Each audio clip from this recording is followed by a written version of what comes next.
Sterling Dwayne Ebanks. But I do have some questions. There are more questions than answers. Radio Commands, talk today. If you're ready to talk, we're willing to listen. Well, I really enjoy this program today. Cayman Islands' foremost listeners participation program. May God bless every person.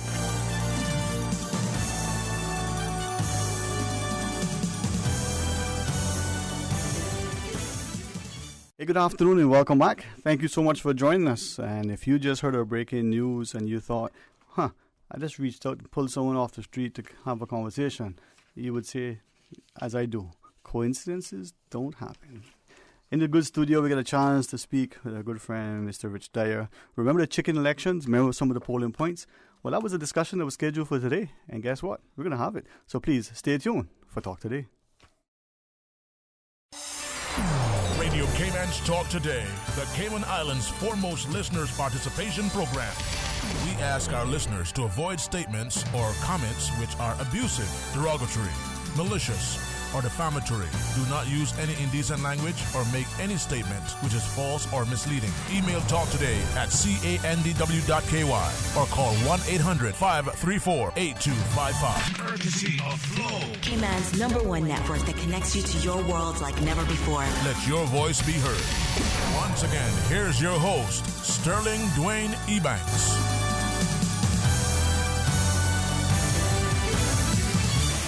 Hey, good afternoon. Welcome back. Thanks for joining us. And I hope you rested and recovered from the royal visit yesterday as you out waving your flags. And, someone said it's a lot like carnival. Still a circus. 949-837, 1-800-534-8255. In the studio on this blessed, beautiful day, Mr. Rich Dyer joins us. Man, you're as handsome as ever. Good afternoon, Rich. Oh, you're as charming as ever, Sterling. Good afternoon. How are you? Well, I am blessed, man. Thank you. Susan reminds me, if you can't be tall, at least be handsome. If you can't be handsome, have hair. And if you don't have those three, be on the radio. I'm coming up short on at least two of those, Sterling. But it's a great day, and thank you very much for joining us. And we had, prior you and your good friend David on earlier to talk about the chicken elections. Indeed. I like the way you presented it, because even in its sort of fun-like approach, even in the endeavor to, create some charter for some wonderful organizations, we could probably get some great information. And as we get settled and get into the discussion, those of you who just heard Andrell Harris reporting live from the courthouse, that was one of the questions. But before we do, Rich, if you don't mind, and only because I'm trying to be mindful of our wonderful team, that says you have some great guests, but sometimes we don't, other than their names, we don't know who they are, where you find them, what they're about. Well, Rich, I think your name is indicative. You are rich in knowledge. Tell us a little bit about you, your background, the academic credentials in particular. All right. I'm originally from Scotland. I've been living in Cayman for 11 and a half years. Obtained my residency last year. And this is very much my home. I'm very settled and happy here. Prior to coming to Cayman Islands, my background was my bachelor's degree was economics and business. And then I went on to do my master's in applied research. And that was marketing research master's at Lancaster. And it was very much focused on the kind of philosophies and principles of market research, and kind of rigor in methodology and execution. And my thesis I wrote was on phenomenology, which the concept of phenomenology in simplistic terms, in terms of applying it to research, is creating objective data out of subjective input. So you'd say if you ask someone, 100 people, do you prefer red or blue? You get 100 binary answers, which gives you easy output. But if you ask 100 people, what do you feel or what do you think or what do you imagine when I say red to you? You would get 100 different descriptive answers. And the concept of phenomenology would be to take those 100 different apparently subjective answers and turn them into groupings and data that you can read.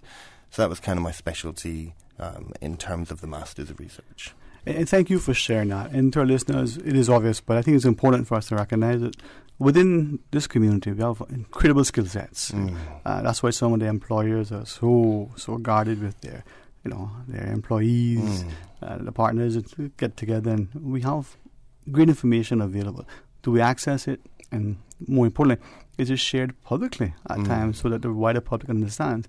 I love the SEO's compendium, but I wonder sometimes, can there be more? Can there be more, not just analysis, but commentary of what comes out? And then private sector research, even more so. Indeed. I think, in terms of the talent, you say here, Cayman Islands is such a super attractive country to live in, both in terms of the lifestyle as well as the economics of it. And so it does attract top talent from around the world. And you can say anecdotally, but on average, the kind of talent you have here in the average person, be it from here, somebody who comes here, is high, and it's a very attractive place. In terms of the sort of serving information available, the census data is very interesting. The data on tourism arrival, the data from immigration is all interesting, but it's just kind of objective statistics of reality, right? It's counting numbers, it's presenting information as they are. In terms of what's available in terms of polling data, when we're looking at people's attitudes or people's perceptions, there's very little of that here. And I've actually sort of written an article before about sort of hypothesis and the reason for why that is. I think market research is an expensive activity to undertake. The population of Cayman as a whole is very transient and variable because of rollover and people coming and leaving on work permits. So any kind of snapshot of attitudes and perceptions, firstly, is difficult to measure because it's not a homogeneous group, so you can't just say, okay, you're 60,000 people, here's what a sample of you says. You've got to measure all different population groups and different cultures to make representative samples, and then because they're so variable, it's expensive, complicated, and it becomes invalid quicker than the average population set. So it is difficult to do. However, it's a very useful thing to do. It's obviously research is something I and my company enjoyed doing. And so then the opportunity through Chicken Election is to then do this and to look at 6 issues which are social issues which matter and people have opinions on, and they are things that are important to talk about. To take the opportunity to do that and to present a poll of this nature, which was really looking at people's attitudes and perceptions towards these issues, that is something that I think it was kind of the first time this has really been done in the Cayman Islands and the information released publicly. I know some private companies will do it internally, but it's the first time it's done it. So it was really exciting to be able to do it and discuss it. And then in terms of the analysis and commentary on it, that's something you probably noticed that we deliberately didn't do in this. And that's a whole separate project and a whole separate subject. And I think one of the most useful things we could do was to be objective about the data and both the way we presented the questions, presented the overall campaign, and then in analysing the data, not putting our own bias or our own thoughts on it, presenting just the information as it was and breaking it down as clearly as we could. And you can see we did a lot of different demographic breakdowns to try and make the information clear and digestible as it could. Even on the website, we have interactive graphs that people can use and change so they can play around with themselves. But in terms of the commentary on the data, that would almost be the exciting next thing to do, because there are small areas in here where there are anomalies and things which are unexpected. So then going deeper into those and answering the why, because we've kind of answered the what, so to answer the why would be really interesting to do. Yeah, and that's the part I think should be intriguing. It's like, financial statements. You look at it and the company made profit. Yeah, but why is it doing what it's doing? How is it performing the way it's performing? Get, as they say, into the meat of the matter. And we do have a couple of callers right now, so we haven't got into it yet. And is this the lunch order, Susan? No, just kidding. We'll be serious today, but in being serious, we can still jest. Rich Dyer has been gracious with his time. We're going to talk about the results of the chicken elections, but we're going to get into analysis as to what it is. And let's go to the phones, Miss Susan. Why not go to the phones? Hey, good afternoon and welcome here on Talk Today. Hello, good afternoon. Hey, welcome. Wow. Let's try it again. 949-8037. Hey, good afternoon. You're there? Okay. All right. Rich, I don't know if it's me or you. Maybe it's Susan. What do you think? Maybe it's a Friday. Could that be what it is? I think you've got a trifecta of reasons right there, Stuart. You're probably right. Well, listen, we want to hear from you. Let's try it again. Hey, welcome. Good afternoon. Good afternoon to you, Sterling. Good afternoon, sir. And our apologies for whatever reason that was. Young man there, Mr. Dyer. Yes, I don't understand what happened here. But we don't either, sir, but thank you for at least holding on to us. Yes, sir. Welcome. No, I just like to say, the gentleman there, young man, good afternoon to him. He seems to be a very educated, intelligent young man. But the nomenclature he used here, I may be privileged, a phenomenon, or whatever it is, he was studying there as a master's.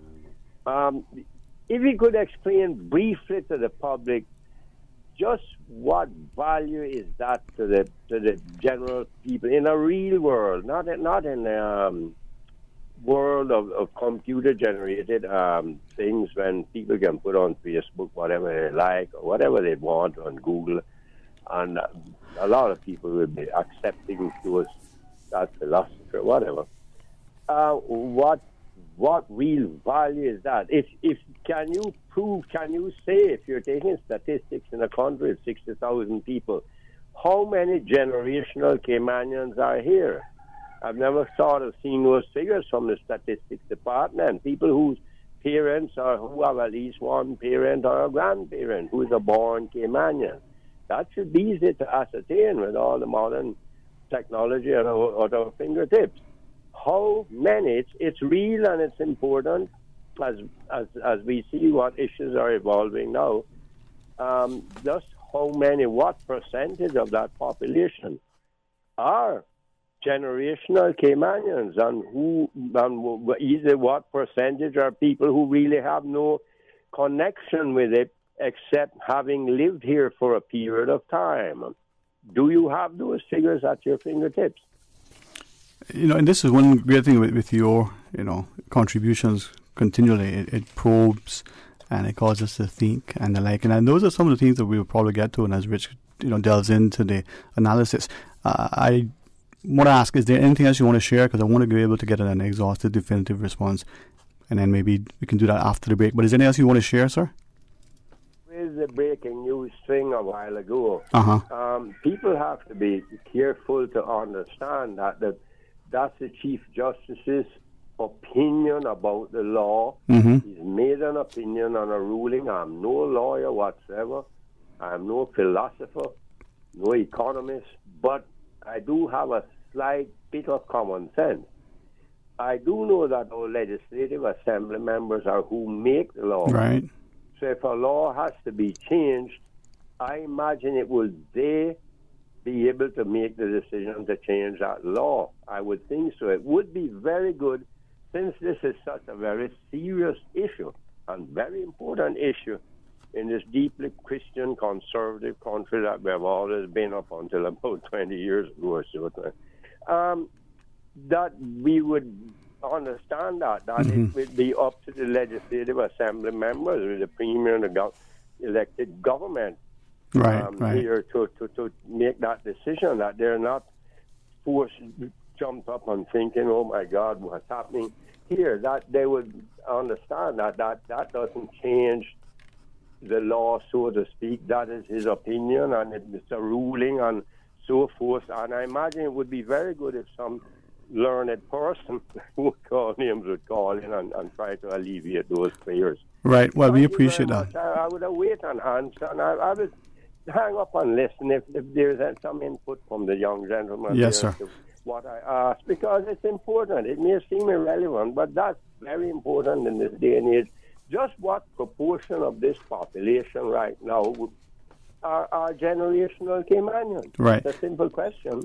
Yes, sir. And I think we'll have that. That's one of the good things with Rich's analysis and how to do demographics. So we'll get that when we come back. We'll also be able to respond. We did reach out to a couple of, as you put, learned colleagues within the community who are the legal counsel, and to get exactly what you shared. So a lot of stuff to answer, which is almost like taking a test. It is. All right. Well, stay tuned for Talk Today. Awake your taste at Daily Grind Cafe, Cayman's longest-running coffee shop. Enjoy our cozy ambiance at Dr. Roy Drive, Georgetown. Or visit us online to view our delectable menu and for limited-time offers at dailygrindcayman.com. This Easter weekend, the Cayman Islands will welcome the rest of the Caribbean, and you do not want to miss it. Carifta 2019 takes place at the Truman Bodden Sports Complex from April 20th to 22nd. Watch the region's most talented track and field athletes compete and come cheer on your Cayman athletes. Get ready to raise your flags at the Caribbean's biggest athletic event this Easter weekend. It's Carifta 2019. Tickets start as low as $10. On sale now at caymancarifta2019.ky. See you at the games. Carifta 2019. It's all about unity. Get your tickets now at caymancarifta2019.ky. Brought to you by the Cayman Islands Government, CUC, Salt Technology Group, the Cayman Islands Athletic Association, DART, Miracle Broker, Maples Group, Pinnacle Media, World Gym, and Radio Cayman. Save time, don't stand in line. You can apply for or renew your trade and business license online 24 hours a day, 7 days a week. Just visit dci.gov.ky and click on the Trade and Business Online application link. Now, you don't need to stand in line, take time out of your busy schedule or try to find parking. You can apply for your trade and business license online. Visit dci.gov.ky today and save time for running your business. The Department of Environmental Health is committed to picking up your garbage. To avoid delays, please place all of your household garbage in large bags. Do not overfill garbage bags or place loose trash in containers. These risk lengthy stops, which in turn lead to greater delays. Inform your neighbors too. Their poorly packed garbage will delay your pickup as well. Bag it and bin it. We will collect it. Do your part. We will do ours. Brought to you by the Department of Environmental Health. Talk today. But I do have some questions. Talk today. Cayman Islands' foremost listeners' participation program. Talk today. Because there are more questions than answers. What the public is saying. Waiting to take your calls right now. Sterling Dwayne Ebanks.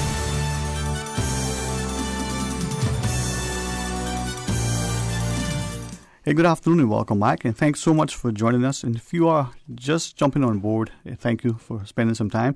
We have Rich Dyer. Rich, you're not going to put you too much in a hot seat.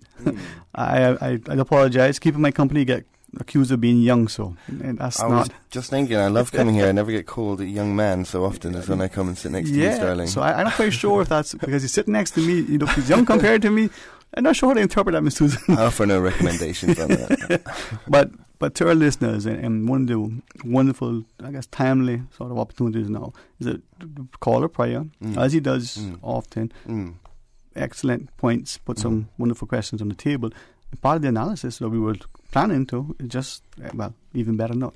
So the idea of a master's degree, he asked. Well, he asked a bunch of questions. You were busily making notes. Yeah, take it away. I listen to you every day, and I hear this gentleman calling in. It's quite nice to kind of then be in the studio and be on the other end of the question. So good afternoon, sir. I do hear you. And so I'll try and get through, and I guess Sterling just pick me up if there's anything that I missed off. Yep. And I think at the beginning there was the question on what's the point of the research, what's it to be used for, and I suppose I would answer that in that. The principle of research, like the principle of science, is to provide information and truth. You know, we seek evidence and reason on the understanding that if we have evidence and reason, we are informed to make decisions. You know, and that's really the point. It doesn't have any other point than that. And you and I have just been chatting about some of the problems you see in research in this field is bias research. Research which is funded to an end. You know, it could be certain industries funding research to prove results they want to see, right? And that is a problem. But in the research of which I'm keen to suggest that that's how we did this and how good research is, it goes in with no bias, no expectation of answers. It seeks to find information and present that information to the public or to the audience for the sake of the audience being informed, to inform public discourse. Right now, on these issues, for example, prior to us releasing this information, the best idea you had of people's opinions were based on your own friendship circles, your own kind of narrow view, or the comment sections on social media and news websites, which often don't foster constructive discussion. Often there's a lot of mudslinging, and your perception of what is the truth is, and what the real beliefs or opinions are, and where those opinions are divided. You don't have that information, and so you make assumptions based off lack of information. And so by providing this information, really what it does is it gives people an ability to understand themselves, to understand their neighbours, And then from there we can have a frank discussion about what we want to do. It doesn't suggest do one thing or the other, but it provides that information. In terms of what he asked about demographics, referring to generational Caymanians, now that wasn't something we asked about. If you were Caymanian, how many generations of your family had been Caymanian before you. But we did do quite a thorough demographic breakdown. So before the people answered the poll questions, there were 8 different demographic qualifiers that you had to answer. Nothing was voluntary, it was all mandatory. And in terms of the nationality breakdown, 61% of our respondents were Caymanian. That was, we had not just your nationality, we also had your residency status. So we qualified where people, whether they were, had status or PR, or work permit in terms of their working residence status. And then we also had the nationality of where you're from. And so then that collective 61% are of Caymanians from Cayman.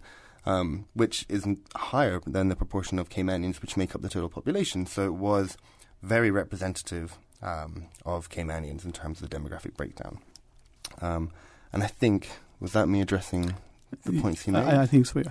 So, and one of the things as we listen to you, recognizing that, and we talked about coming on and going through this whole process, maybe we can get a couple of things from you as we start. The demographics that you're looking at, as you shared. Nationality. You wanted age, I think. You wanted, gender, their marriage status, level of education, household income, employment status, and then, like I said, residential status. And when we were looking at it, you were sharing earlier that by Cayman now being I say it often, I have to wonder if it's really true.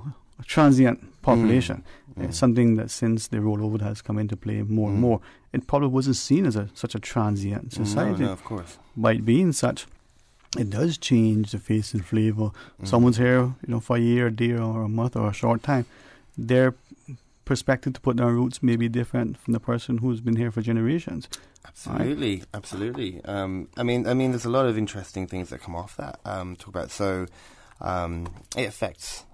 So I'm in marketing, right? So, one thing when we look at marketing is that Caymanians who have been here and who have several generations before them, often they will have certain handed-down tastes or certain traditional tastes, traditional behaviours. So whether it be the banks or the retail or the consumption habits or whatever, there's certain things which are established. So that market is almost harder to move, harder to talk to and be like, convince them to try a different thing or to try and change habits because those things are more hardened. Whereas expatriates or who, when they come into the island, they come in new and fresh and they don't have these handed-down traditions, so they're a lot easier to maneuver in terms of marketing. You also have something which I remember from, I've been thinking about my degrees when you asked me, so it came back to me. It was the control of crime. And it's a really interesting study. I forget the authors, and it was about the most effective ways of controlling crime, and what it found was social control. Right? Your neighborhood looking after your neighborhood, people looking after each other, rather than although there are effectiveness of policing and education and lots of other factors, having a strong community which looked after itself was the best way of controlling antisocial or criminal behavior. And so one of the things you could hypothesize by rollover is by making the expatriate population more transient and more frequently replaced, you break down people who might be more inclined towards looking after their community. And so that could then have an effect on the antisocial or criminal behavior because you have a less cohesive, less caring community in that way. It's a really interesting subject. Yeah, and it comes into that whole notion of, when you're talking about trying to get people on board, you use words like the buy-in, get them to take ownership. But with a society, if you can't put a name and a face to something, nobody takes ownership. This person, who literally is your next door neighbor, because he's living in a flat next to you, you don't know, so therefore you have no sense of, connecting. Yeah. You don't feel as much responsibility towards them. You probably don't feel as much security from them. There's certain just day-to-day benefits of the ability to help and look out for each other, which all suggests towards this wider concept of social control. Right. It doesn't. I'm an expatriate here. I've been here for 11.5 years. I love this place as my home. I feel I feel I should have been from here. And I care deeply about having people who come to this island want to look after this island and be part of the community. And it matters to me, even though I myself moved here.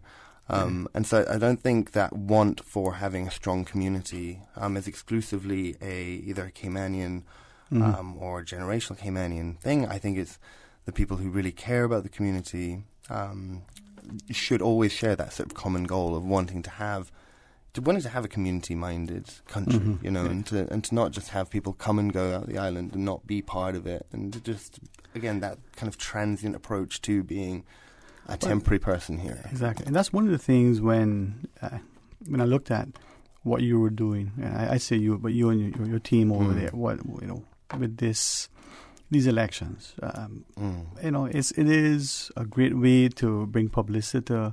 It's been excellent to raise funds for the charities and the like. Yeah. But the analysis, what we as a society can use, I can see many manipulating this as businesses here. I can see politicians, but I can see government making it to great use. Could we ask? I think it was 6 areas that you were looking at. Iguanas. But tell us what they were. So we looked at the iguana cull in favour or against. We looked at healthcare, whether you preferred the current private healthcare system versus a nationalised healthcare system we see in most other places. Legalising recreational marijuana. Banning single-use plastic or leaving that to individuals and businesses to decide on. Gay marriage, whether it should be legalised or not. And restrictions on private development, whether there should be any environmental restrictions or whether people should be free to make their own decisions whether they're in private land. Right. And to think of that, all those, although there are only 6, they're very timely and topical, but very important. Take the iguana cull, for instance, whether you look at the environmental, but there was an economic cost of doing the cull, as well as, if you didn't do anything, what impact, if any, on farmers, on your backyard, on your enjoyment of your private properties. How many people complain about their pools? So little things that are significant. And then, with the greatest respect, the ruling from the courts today, an hour ago or so.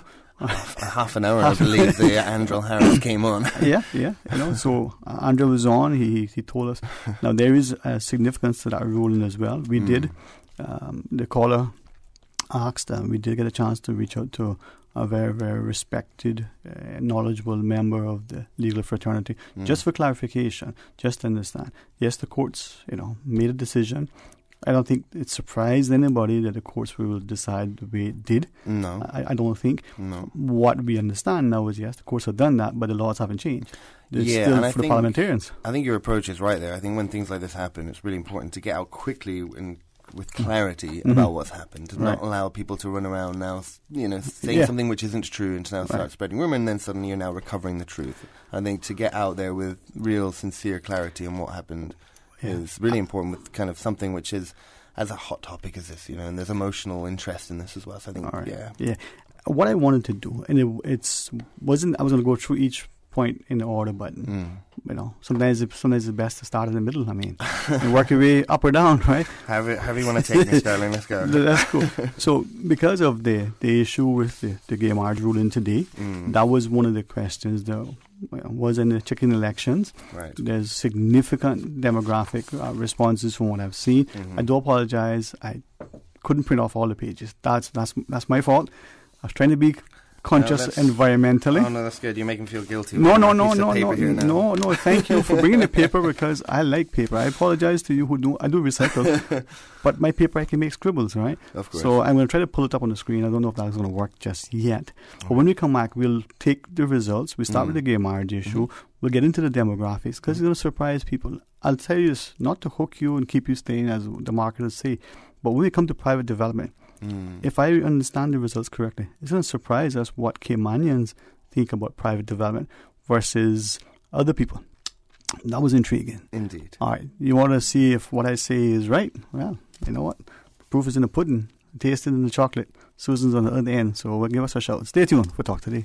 A caring and community spirit, cherished family and cultural values. These are some of the things that still embodies the Caymanian way of life in the eastern districts today. Savannah Pharmacy, your neighborhood pharmacy, located in Countryside Shopping Village, is delighted to offer products and services of real value. Whether it's catering to your family's medical needs or carrying apparel, gifts, and beauty products, Savannah Pharmacy provides you with more than just prescriptions. Remember, they're always just around the corner with everything your family needs and convenient opening hours, including Sundays and holidays. Savannah Pharmacy. For more information, call 946-3336.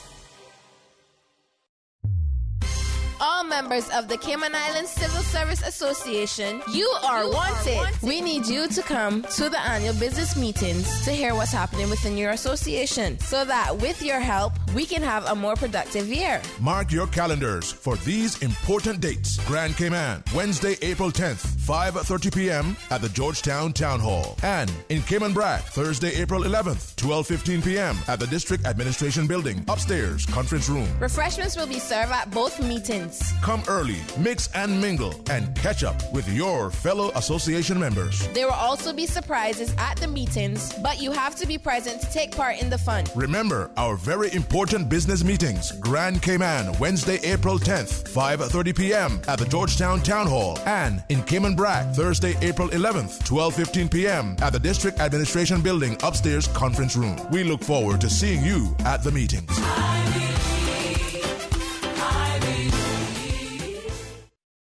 These incredible savings at Brand Source Home Gallery. Save 20% off store-wide for 4 days only. March 26th, 27th, 29th, and 30th. Save 20% on appliances, kitchen and bath fixtures, vanities, kitchen cabinets, custom closets, mattresses, furniture, and housewares. Just in time to spruce up your home for spring. It's the Brand Source Home Gallery store-wide savings event. March 26th through 30th. Save 20% on everything store-wide at Brand Source Home Gallery, Industrial Park. Call 623-5000 for details. Le Classique tent sale this Saturday from 7 a.m. to 6 p.m. Men's and ladies' footwear up to 75% off and prices as low as $10. The Le Classique tent sale this Saturday at the Trilogy Building, Mary Street, 7 a.m. to 6 p.m. Radio Cayman 3 to 6 mix on the weekdays. Tune in, turn it up, listen. Sponsored by the Cayman Islands Football Association, CIFA, building a better future for Cayman football. Savannah Pharmacy. Remember, they are always just around the corner with everything your family needs. And convenient opening hours, including Sundays and holidays. Savannah Pharmacy. For more information, call 946-3336. Every day. All the time. Ultimate party show in the afternoon. Radio Cayman Supertown. Talk today. But I do have some questions. Talk today. Cayman Islands' foremost listeners participation program. Talk today. Because there are more questions than answers. What the public is saying. Waiting to take your calls right now. Sterling Dwayne Ebanks.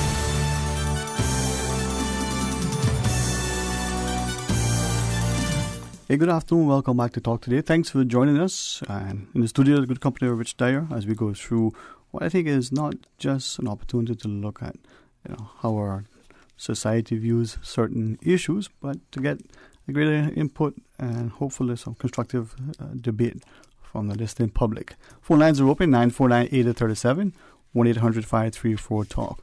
We go to our phones. Good afternoon. Hello, good afternoon. Good afternoon. Yes, sir. Welcome back. I'm Sterling Green. Yes. I just wanted, I don't like a back and forth type of conversation. Yes, sir. But I'm more confused now than before I asked. Well, our apologies for that. Let us clarify. No, let me say something here, please. Yes, sir. I didn't ever question the value of research. I was talking about his particular research, what the value of it is in the real world. What I will say is this. He went on to say about the demographics of the nationalities here, how many were this, how many were from somewhere else, how many were residents, and some were work permit holders. How did you validate this? Did you question people personally? Was it some computer poll and asking for their answers and hoping that they were speaking the truth? And then you also said the status, how many were Caymanians. That's so it's simple. What I asked is, how many did reply that they're generational Caymanians of that percentage? So therefore, you'll have that percentage there. And it is just answers by phone, by computers, or so forth. A computer poll is what they do nowadays. So it leaves out a lot of people who are not into networking or the computers or the Googling or whatever, who are generational Caymanians also. So this is why I asked, how do we validate? If they gave you a voter's registration number, if they could tell you, yes, my parents and grandparents are, and you can prove it, and you can say, well, I'm on a work permit. What is your work permit number? What is this? Those things are the only way you can validate that. Or the status number. There is a number on that if it's granted by status, and that has no connection with Cayman, but just by terms of living here for a certain period of time. This is why I say it's important to know how many of the I've been asking this question for a long time, and since you say you're doing this, I've forgotten terminology you use in nomenclature, forgive me for that, about your particular research. And that's why I asked, of what value is it in a real world? Because we have to come up with these answers to say my research is valuable, and I can prove that it is valuable. And the answers and the questions and the ratios and the so forth are credible and so forth. That's why I was asking that question of what values your particular research. If you can prove all these things, give those numbers, those figures, those things validated to say, well, this is that percentage, and that's that percentage, and go on to say how many have this and jobs and so forth, what type of jobs. Anyway, I guess you can understand what I'm saying, but I just wondered about that. I have a good day. I'll listen on. All right. Well, thank you. Rich, again to the caller, certainly wasn't an intent to slighten or not answer. But Rich, what can we do? That does clarify some things that might not have been answered before. And so for the point on generational Caymanians, that's not something we asked. So we did ask for nationality, we did ask about people's residential status, but we didn't ask anything about how many generations, or if they were a generational Caymanian, how many generations they lived for. So that wasn't information we had. In terms of how the poll was conducted, it was an online poll.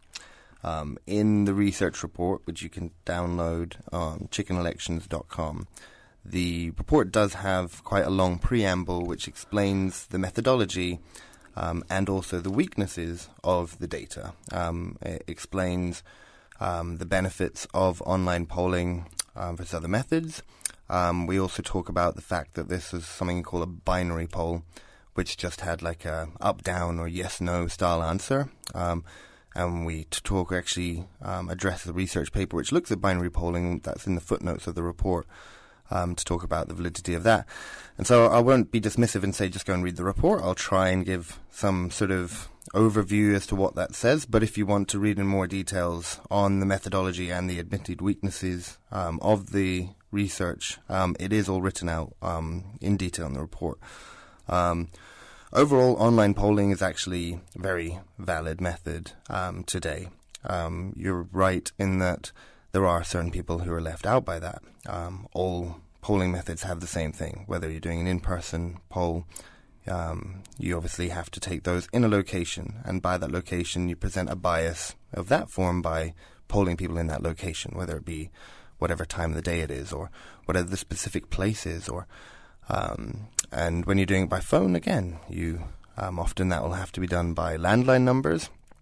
These days you can do it by mobile numbers, but you also, by that, you introduce a level of bias on to various things about whether people might be home at certain times, whether people will answer their phones to numbers that they don't know. And in fact, the US government has said that this year might finally be the year that they stop doing phone polling for politics, because the data from it is becoming so unreliable, because so few people have registered numbers, so few people will engage with phone calls from numbers they don't know as compared to many years ago.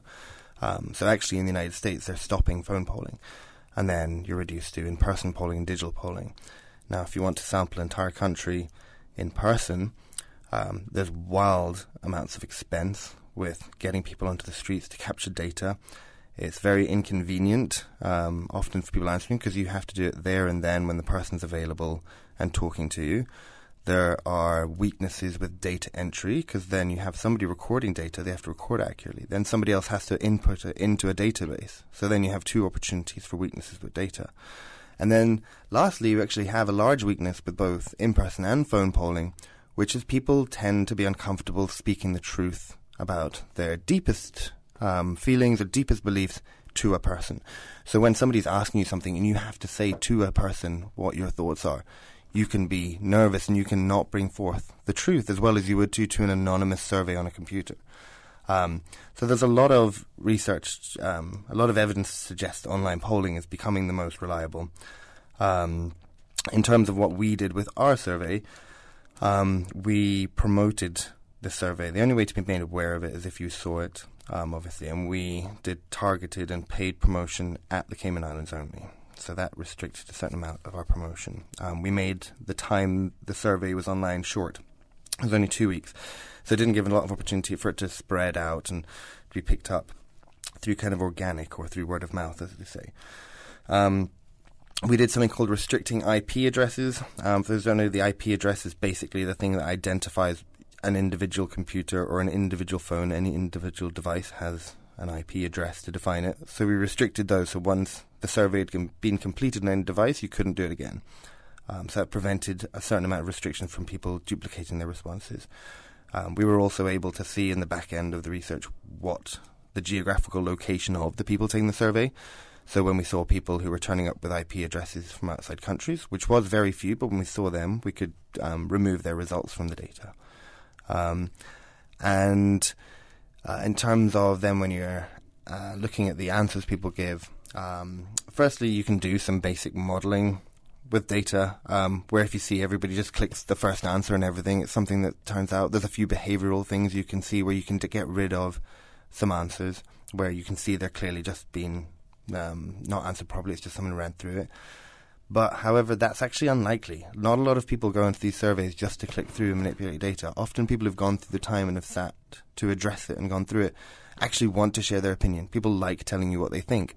So when they're going through all of this time to do it, people actually often are very truthful in these polls. And then in terms of, okay, sure, we've done all that, but you still might have some answers which aren't accurate. And it's true, and that's why we do sampling. So if I was just surveying 10 people, then you're much more vulnerable to risks. You know, 1 or 2 people, you're suddenly a huge percentage of your sample have lied and manipulated the data.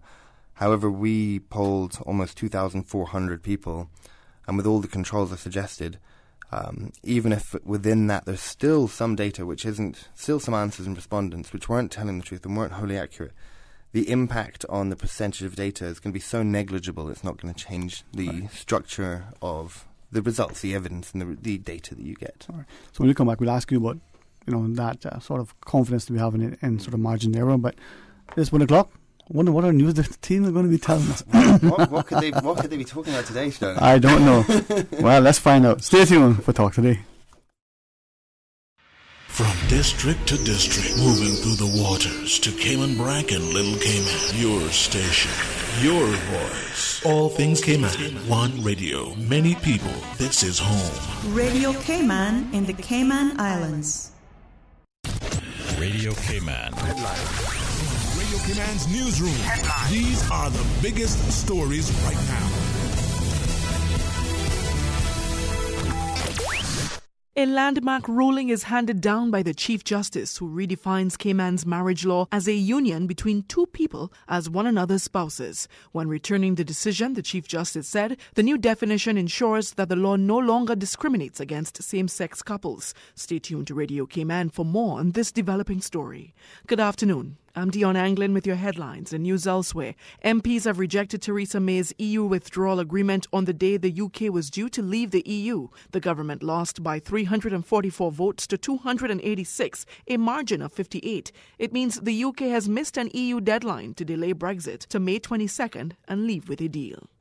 Hundreds of thousands of people have taken to the streets in Algeria to demand the resignation of President Abdelaziz Bouteflika. Estimates say crowds in the capital, Algiers, reached 1 million. It is the 6th successive Friday of mass anti-government protests in the country. And Hollywood actor George Clooney is calling for a boycott of 9 luxury hotels with links to Brunei after the country said gay sex and adultery would soon be punishable by death. From April 3rd, homosexuals could face being whipped or stoned in the tiny Southeast Asian state. That's a wrap of your headlines. I'm Dion Anglin. Radio Cayman, the voice of the Cayman Islands. What's happening in your community? News and information, music and more. You can find us. www.radiocayman.gov.ky. Like us on Facebook and follow us on Twitter. Radio Cayman is your choice, your voice for today's biggest news. Radio Cayman. But I do have some questions. Cayman Islands' foremost listeners' participation program. Because there are more questions than answers. What the public is saying. Waiting to take your calls right now. Sterling Dwayne Ebanks.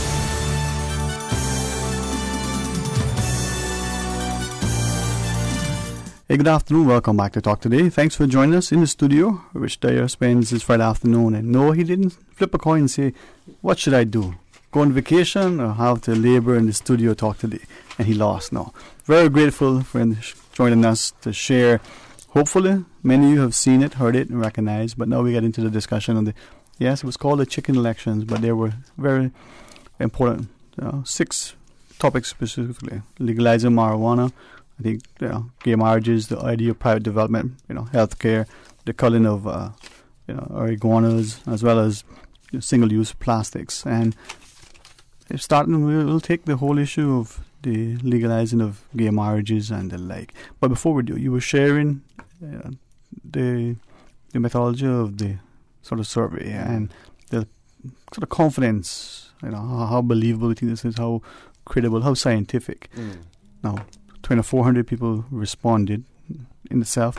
Population of, I think it's 100,000 in Cayman now, but statistics say it's only 6 to 75,000, whatever the number is. But even if it was 100,000, 2,400 people is still significant. Very, yeah. Well, why is that? Why is the sample size have to be a certain size in order for it to be representative? Yeah, there's 2 principles in research and polling data that you have to respect. One's called the confidence level, and there's another one which is the margin of error, which is often referred to as the confidence interval. And there are complicated equations which dictate the numbers, which when you have the input of what your population size is, and then you have the outputs which you can define. So often, confidence level is how many times, if you repeated this survey, would you get a representative results which are the same. So you want to go based on how big your sample is how confident you can be that it represents the views of the population, and 95% is generally the minimum that research will is required to have this level. Where 95% of the times you repeated this, you would get the same results within a margin of error, and the margin of error is within the data, within this data set. How accurate is it? As in, what's the percentage plus or minus of each answer? How accurate is your data? And again, with research, you look to have a margin of error confidence interval around 5%. And when you input the 1 to 95% confidence level and a 5% margin of error of a 65,000 population, fancy equation, which I cannot read off memory. Oh, no, neither. That's what tables are for. I admit, yes. You put those numbers in, and it comes back and it tells you the sample size you need to hit those levels of confidence. Now, on 65,000, the number's around 340 people. But like I referred to earlier, that's not appropriate for Cayman Islands. And again, we address this in the report. There's a preamble about the problem with Cayman Island sampling. Is that we don't want just sample 65,000 people. We want to sample the Caymanians, the expatriates, and the expatriates we want to break down by the main nationalities of Jamaica and of Britain and of America and Canada. And each of these are separate cultures, so you have to then do the same confidence level and margin of error with all these individual groups. And actually, it's something the caller addressed, and it's something we also address again in the intro of the report. There were some groups which we did not hit those targets. We point that out readily. Over 65s were one. The Jamaicans and Filipinos were also another. We were tracking the demographics and we saw we were struggling with these groups, so then we started really manually going after people and using our personal networks to reach out to these groups, using specific groups online or specific communities, asking them to engage. And we did raise those numbers, and we got... It's just not good enough, but I think it's definitely indicative in those groups. But, in any good research, one of the things you do in your opening is you talk about how you did it, and you talk about where the weaknesses are. And this data is scientific. It does follow proper rigor in research, but it's not prescriptive. You'll see in any polling data, anywhere we have a surfeit of polling data, American elections is the obvious one. You'll see, like on 538, brilliant statistics website, when they're looking to analyze polling data, they take dozens of polls over months at different times, and then they use that to aggregate polling data, and then you get an even more accurate snapshot, and that's where you get to real, specific insights.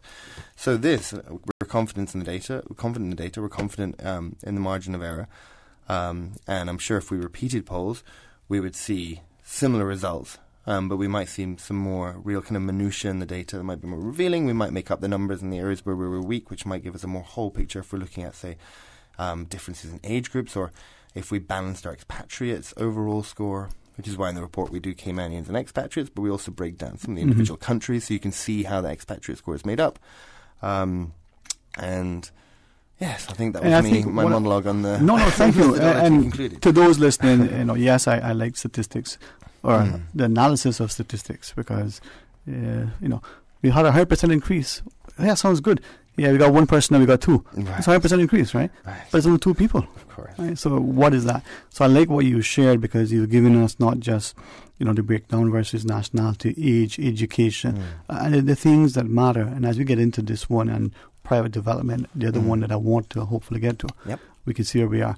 Well, we do have a call. Rich Dyer is our guest. Good afternoon. You're on Talk Today. To your guest there. And to you, yes. Good afternoon. Good afternoon. How are you? Fine. Can we talk about anything? It's if you so choose, yes, and we will. We have Rich here. I mean, this guy is not just handsome, but he's brilliant. He can solve the problems. Okay. Sterling, I just want to say that I am so upset for the fact that this situation has been made here in the Cayman Islands. Sterling, no disrespect to those people. I am not against what anybody wants to do with their personal life. But Sterling, where we coming from and where we at now, Sterling, if this island will not stand up to something, we will fall for anything. Today, I don't care if I even lose my job, but today, I am so disappointed in the government, and I am so disappointed in our judge, because there's nobody here for this Cayman Island people that we so call home, that so has been forgotten many years ago. We beat mosquitoes. We live without inside facilities and electricity and so forth for so many years to make people, including my government, to do the things that they do to us, Caymanians, that say that we are a Christian-going nation. Today, we are no more Christian nation island. And I want to say, Sterling, I have no I'm not going to disrespect those people. That's their prerogative. But we got to start up with something. And I am so disappointed. We have that here in Cayman from day one. But they have always been discreet with what they do and how they do it out here in the public. They carry themselves well. We got people here that are just loose. If you see how they behave when they're ready. And I'm going to call it nationality, especially the Filipinos, that is embedded into them. And let me tell you something. We got to have an overcrowded island very soon. And I just hope to my Jesus that our government would hang their head and say, what the itch did I do for my country? We're talking about developing this island, building this and building that. Who are we building for, Sterling? And where is the Caymanians and who's going to protect the Caymanians? Sterling today, the Caymanians that we call Caymanians in Cayman, and I'm not talking about no paper Caymanians, they are not Caymanians. We are now everything that England do in past, Cayman is part of it. We are not the Cayman Islands no more. Like I said, no disrespect to those people. But that judge, as far as I'm concerned, him and the government needs to go somewhere else except this Cayman Island. I am ashamed of these people of my island. I am very, very upset, Sterling. Yes, Mom, I can hear that. And, this is the emotive side. Thank you for sharing very much indeed. And anything else you want to leave with us? Okay. But, yes, Mom? I'll have a call back. Yes, okay. And that's the interesting thing. Now, we will clarify this again, but we did seek clarity and for what it's worth. I don't sit here as a legal scholar or any pundit, but we do understand that when the courts, in this instance, they can make a declaration if they make a ruling, but the courts, unlike other jurisdictions, the courts can't change the law. So I'm not sure. In this case, my understanding is that it has to go back to the legislatures to amend the law if they so choose. If they're not, but we'll see where this goes. But Rich, from that perspective, though, if I look at, I'll let you guide us through the research because but as I look at it, it may surprise the caller to see how, as we go through the demographics, I like how you were breaking it down so we only see not just the age, we see the gender. A couple of things in this, in the responses. I mean, you got 2,400 people responding. Were there more men than women? Generally speaking, were they equally close in number? What? Yeah, there were substantially more females than males. Our respondents were 64% female, 36% male. But one thing I would clarify, a couple of things to clarify in that, in terms of the makeup of these things. So when we were actually tracking initially way behind. For whatever reason, females engage with online polls much more frequently than males, and we see it all the time. We do research projects, and so a lot of our paid promotion from the majority actually was targeting men, as well as our other demographic groups. We're struggling to bring those numbers up. So then when I say, okay, we're 64% females and 36% males, it could be intuitive to think, oh, men are underrepresented, but they're not. Because to reach a representative sample of men, you need a certain number. It doesn't matter if I have 3 times or twice as many women. Once you hit your sample goal, in order to have the proper confidence level and sample rate, once you're past that, then adding more people on top, it doesn't make your data more accurate. Once you get up towards appropriate accuracy levels in research, you don't make it more accurate by adding much more. Actually, you have to add tons more people on top to reduce that percentage even further and further, because the leap from having very few people to having your sample rate, you make such strides towards your margin of error then that, again, just adding more people. So although we had less men, our sample was still representative of male views. Yeah. And what I found, or what I find, because I'm still going through your research, and thanks for making it available to the public. I didn't have to pay for this. It's available to me as it is available to everybody else who wants to look at it. I'm not promoting in that sense. I'm just saying if work was done by somebody else, it did all the heavy lifting. All I have to do now is join in the analysis. You can promote it. You can promote it. That's fine. No. But thank you. And I would ask the public to look at it, because just specifically look at 2 things. There's 6 areas, but look at, and the other one that is, hopefully we'll get to, is healthcare. But development as we get through the issue of gay marriage. If I recall, and you guide me, I should ask you, but things like age, nationality to some extent, but more importantly, income, were indicative where people fell relative to their views on these subjects. Yes. Right? And perhaps to be expected by some, but maybe not. But tell us, I mean, just... Yeah, there was... it was really interesting, actually, some of the trends which came out. There were some statistical trends in there. There were things that we can be confident in are representative of real data. So in terms of the question of gay marriage, we saw pretty consistent in terms of income that as income went up, people became more and more in favour of legalising gay marriage. To the extent that at the lowest income groups, it was 66% would be against gay marriage, and at the highest income group, it was 74% in favour. And this was a consistent trend line that didn't falter. It was like a lateral trend. So it's one of those beautiful things you see in research where the line just goes straight, bottom left to top right, and you know you have real information. And it was one of those. It was a very solid trend line. In terms of education, we saw similar trends across the data where people with bachelor and graduate degrees demonstrated often what we use the term progressive, which we don't mean to mean better. We use that in terms of what it's used in politics of whatever progressive viewpoints are, which in terms of gay marriage, we find as being in favour of legalising gay marriage. So people in high school who are of high school education or of some college but no degree, you had 40 and 41% of people were in favour of gay marriage, where at bachelor degree that increased to 60% and at graduate degree it increased to 71%. And again, it wasn't quite as beautiful and clean, but it was still a solid trend line we see in that.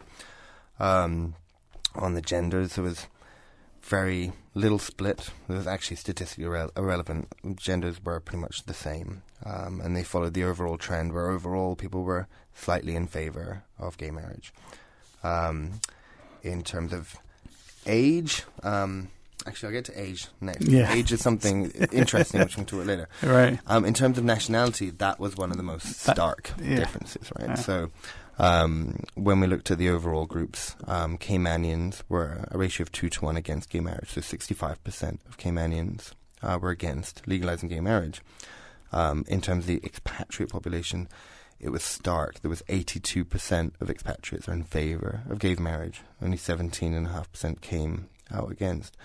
And then we looked at that in individual nations, and it became even more stark again, where, again, I have to caveat that our sample rate of Jamaicans and Filipinos was not adequate. You know, we had numbers which I think are indicative. I don't think we would get wildly different results, but they didn't meet a real proper statistical rigor test.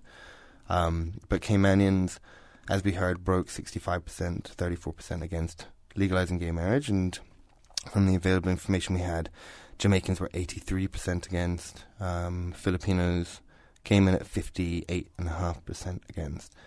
Whereas on the other nations, which you can probably imagine from what the overall statistic was, when you were looking at Australia, Canada, Ireland, South Africa, the United States, the United Kingdom, these were all between 7 to 10% against. So overwhelmingly in favour. And so there you had a very stark difference in terms of one of our demographics. And this is, it should be obvious, but, you know, as I say, you shouldn't need to restate it, Captain Obvious. But in this instance, if you say Caymanians versus the expatriate population, Caymanians against the expatriate population, 4. But if you break it down, you can't lump them all together and say all expatriates are against. Yeah. According to the data, the Jamaicans and the Filipinos voted, if that may be, polled in the same direction as the Caymanians when it comes for and against. On that specific issue. On that specific issue. It is. It's terrible. Like, there's a lot of things you have to watch in research. You know, we talk about some methodology where generalizations are one thing, and showing bias. So, but grouping expatriates as to one homogenous group is insincere and unhelpful. You know, it does give an indication of those who are Caymanian and those who are expatriates. Those are two groups. But to really break down the data into something useful, you have to accept that expatriates are not a homogenous group. They're made up of multiple cultures, so you then have to look at how those break down to get a full understanding of the information you're reading. All right. Well, the research covered 5 other areas as well. We'll get Rich to share with us. Now, we've got to take a break again. I love our advertisers. You guys do a great job. All right. Well, when we come back, can we talk about private development? Yes, how to report, how the survey results sort of align. We want to go through and tell you, is it any similarities? We talk about healthcare. We will get to the other 3 as well, but those 2 in particular. So please stay tuned for Talk Today. Le Classique tent sale this Saturday from 7 a.m. to 6 p.m. Men's and ladies' footwear up to 75% off and prices as low as $10. The Le Classique tent sale this Saturday at the Trilogy Building, Mary Street, 7 a.m. to 6 p.m. Miami is so much more than just a shopping destination, offering a variety of vacation experiences. And regular Miami airfares are now from just $182 CI round trip, including taxes, with Cayman Airways. Call 949-2311 or visit CaymanAirways.com.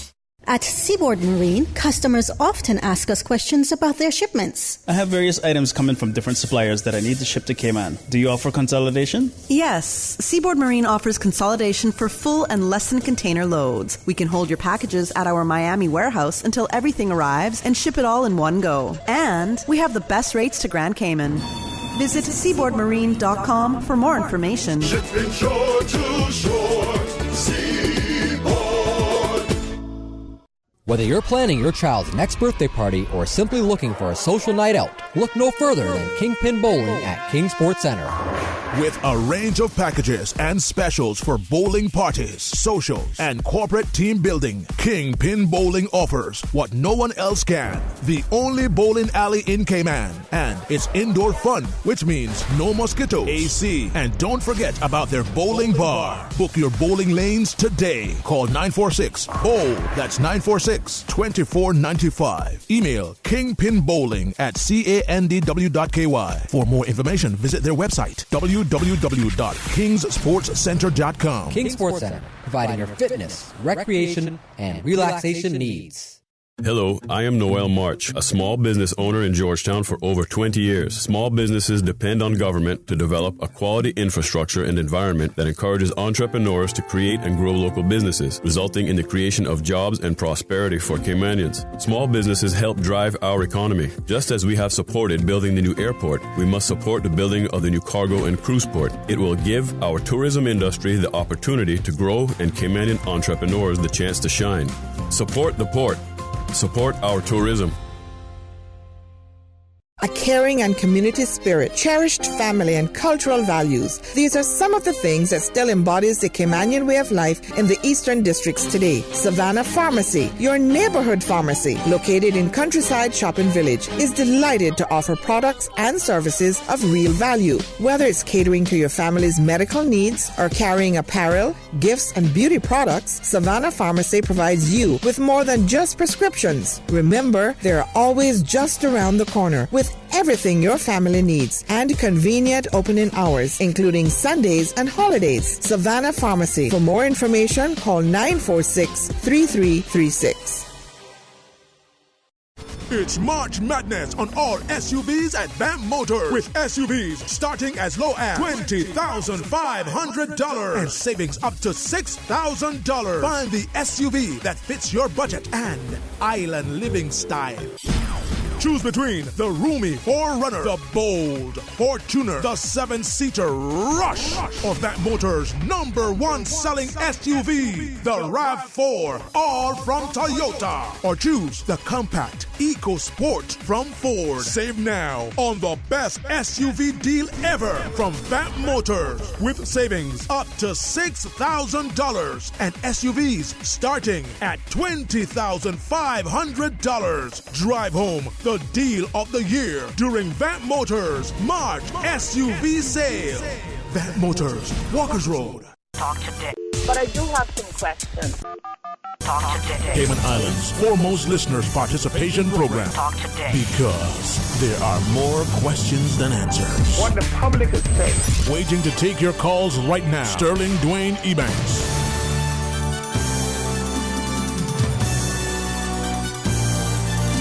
Hey, good afternoon. Welcome back to Talk Today. Thanks for joining us. Yes, we're looking at, online surveys and results. Hopefully you're willing to listen along. You may not be having as much fun. I mean, I did enjoy statistics, and this is what this would be, right? Statistical analysis in school. Are we the only ones who like this, Darren? I don't. Are we just talking to ourselves today? I'm wondering. But numbers, not just the ones you play on. Well, I'm totally played every day, but anyway, not just the ones you play whenever you bite from your, favorite or officer in uniform or your whoever. I don't know. That's another question that has to come out. And what our views are on prostitution and gambling, all the other things that we don't believe exist in this country that are actively and openly happening. But anyway, right. I must share as we continue to speak with Rich Dyer. Mr. Roy Borden has his news publication. He's going to have a book signing or launch. Hopefully I'm not calling it the wrong thing. It's a wonderful lead in tomorrow evening, 6 o'clock at UCCI. Awesome. And in his latest work, again, a historian, a researcher, a chronicler, as you call it, a thinker, and in it, he references issues of prostitution and AIDS and the like, and the behavior in our society.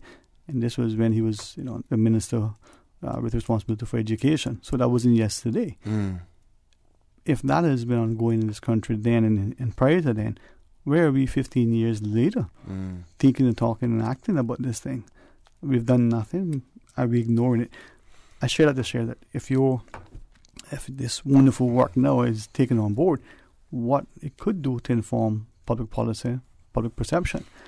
All right, private development. Yes, sir. Break it down, because I found that to be very, very intriguing.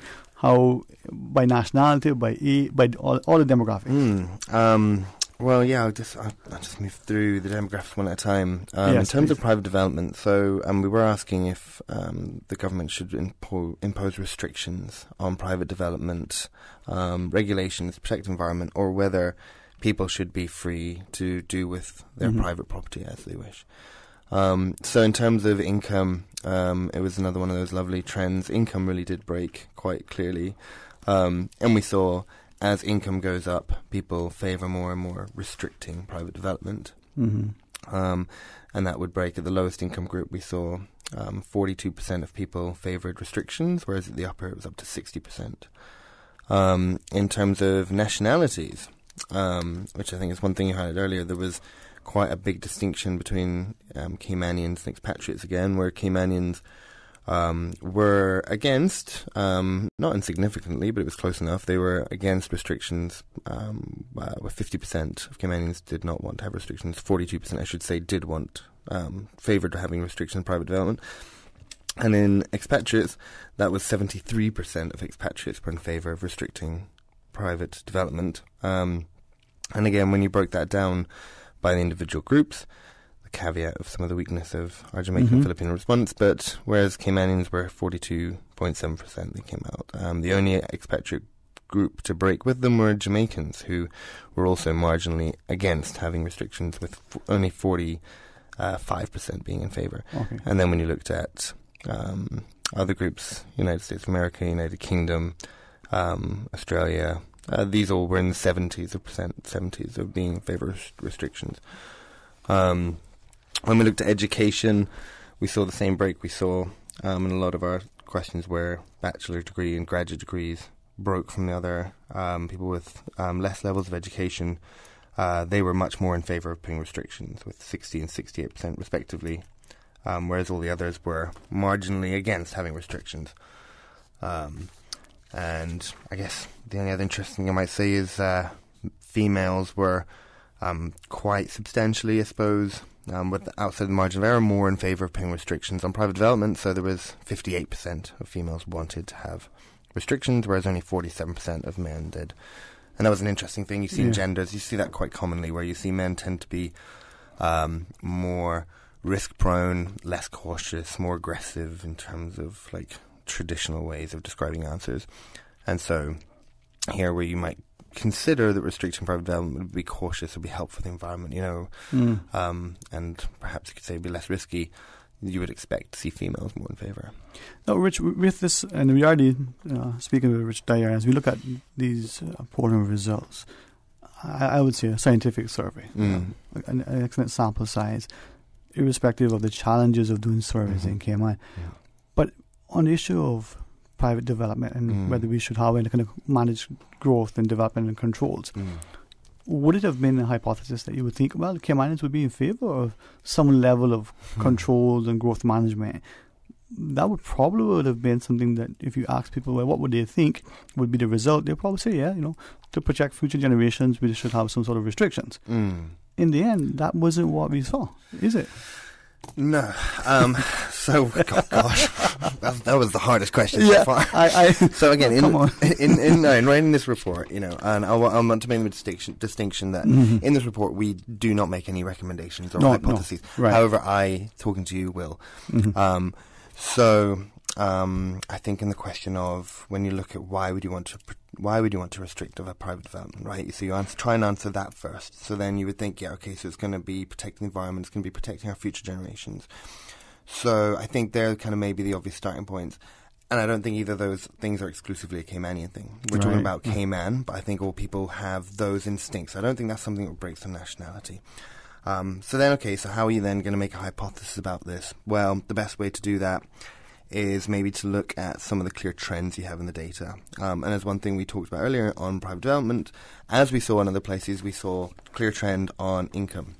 So there you go. So there you could look at one thing. So why is it as people have a higher rate of income, why are they more in favour of restricting private development? Right? So on that question, you could make a hypothesis where those who've already got a high level of household income, perhaps they feel that they've already got what they need and they no longer need maybe it's not less keen for them to need to undertake private development. Maybe it's easier for them to not have to in order to grow their income. And so then you could try and apply that to perhaps, Cayman Islands have been going through a lot of development and a lot of change in recent years, right? Probably more than most other countries of the expatriates who've moved here. So maybe while they're seeing that rate of change, rather than being restricted, okay, we've got there, and we've moved the come to here, now stop, everything stops, wherever you are, game's over. Perhaps people want to still retain that freedom in their own country to be able to do as they want with their private land, and maybe they don't want to feel the need that, okay, now things have moved so quickly, now I'm being told that I can no longer have the freedom to do what I've seen happen over the last 20, 30 years, the rate of change.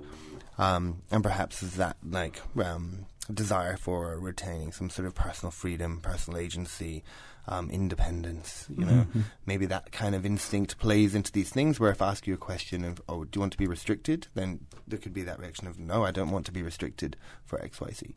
And so you might hypothesize that. Education as well. But before you do, though, when we look at the Caymanian response in the 21st century, so we're almost 2020 right now, and we go back to the 70s for what we're told when the initial sort of iterations of development and planning regulations, we go back to some of the former commissioners and administrators who shared, look at controls, look at growth management. Irrespective of the words they used, the response, from what I understand from our historical record, Caymanians on a whole didn't seem to be in favor of any kind of restriction, whether it's leasehold versus freehold, whether it's, you don't develop here or only at this level, whether there are moratoriums or the like. So even 40, 50, 70, 80 years ago, the same mindset is perhaps still evident today in the Caymanian populace.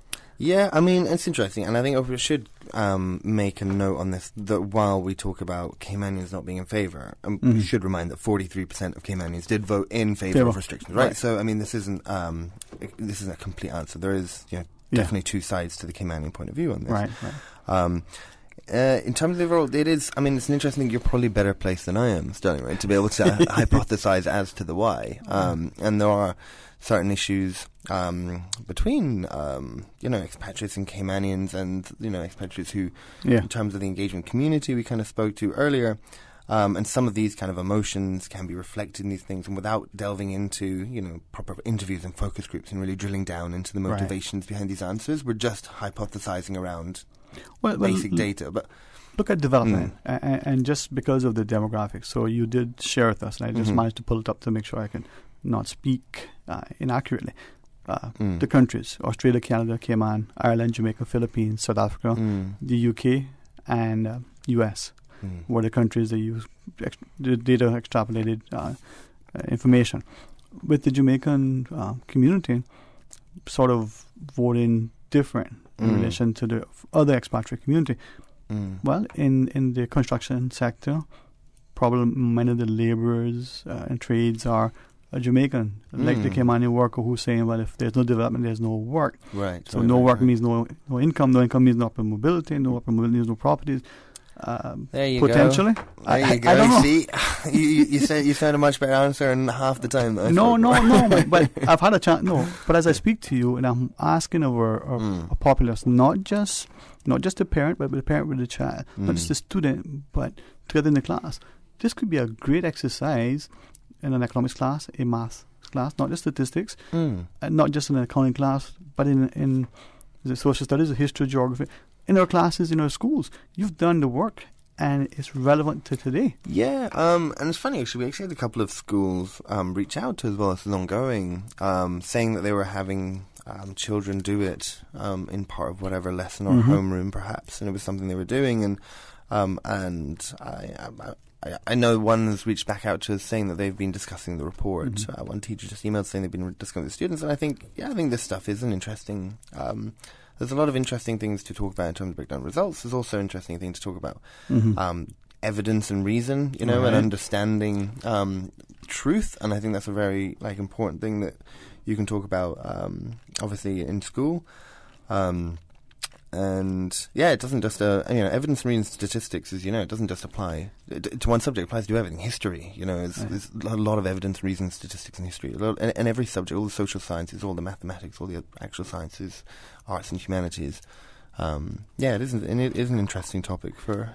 Well, those. Something, and you guide me in this because I want to go back to it. Hopefully, I can find it. We're speaking to Rich Dyer. We're talking about the results from the chicken elections, and you know what? If you can have a general election, why can't you have a chicken election? Exactly. Phenomenal data that is collected from an incredible sample size representative of the populace. And I appreciate, the caveats that you put forward. But I was looking at education and the responses as we drill down to it and sort of extrapolate where education fits in. The higher the education, we seem to be indicative of where the person's use the word progressive. I wasn't quite sure that I want to use that, but the person's views fall, right? It's awkward, and we do aggress in the preamble how we define progressive. Yeah. It's for ease of writing. You need to have for those who are familiar with it would understand it, but it just shows you. Well, this was my thought process in justifying another reason why I ask all of us to continue to make the investment in our people, to make the sacrifice for our continuing education. So the more we know, the more knowledge we have, the more experiences we have, through travel. I liken it to the seafarers who left Cayman with little or no formal instruction, traveled the world, and they not only came back as engineers and captains and very, very well positioned financial and otherwise, but they had a level of education, exposure, experience, and that opportunity helped them to see what Cayman is and should be. So if we invest in our students getting education and we ensure that they can come back to the country, apply that education, contribute and help to build the society, we make it better. We make it easier for people to understand the importance of exercise because it's good for the health, the body, the mind, the spirit, the soul. We make them understand why it's important not to throw your garbage anywhere other than where the garbage is supposed to go. It sounds like a simple thing, but if you don't know, you don't know, right? Yeah, I mean, you're quite right? They say it's all about perspective, right? That's the key word. When learning, traveling experience, meaning people give you perspective. And I was trying to remember some great quote, and it was, I'm sure it was, oh God, I'm going to butcher it. You're probably going to pick up an it's like the best cure for racism is travel or something, right? Or, it's the best cure for ignorance is reading, or the best cure for racism is travel. And it's the best cure for anything where we might have, the worst tendencies of an individual is to go and experience those things. If you have bigotry towards any kind of individual group, often the best cure is to go and get to know that group. And you find, and often you see in politics where someone will support vigorously a social issue.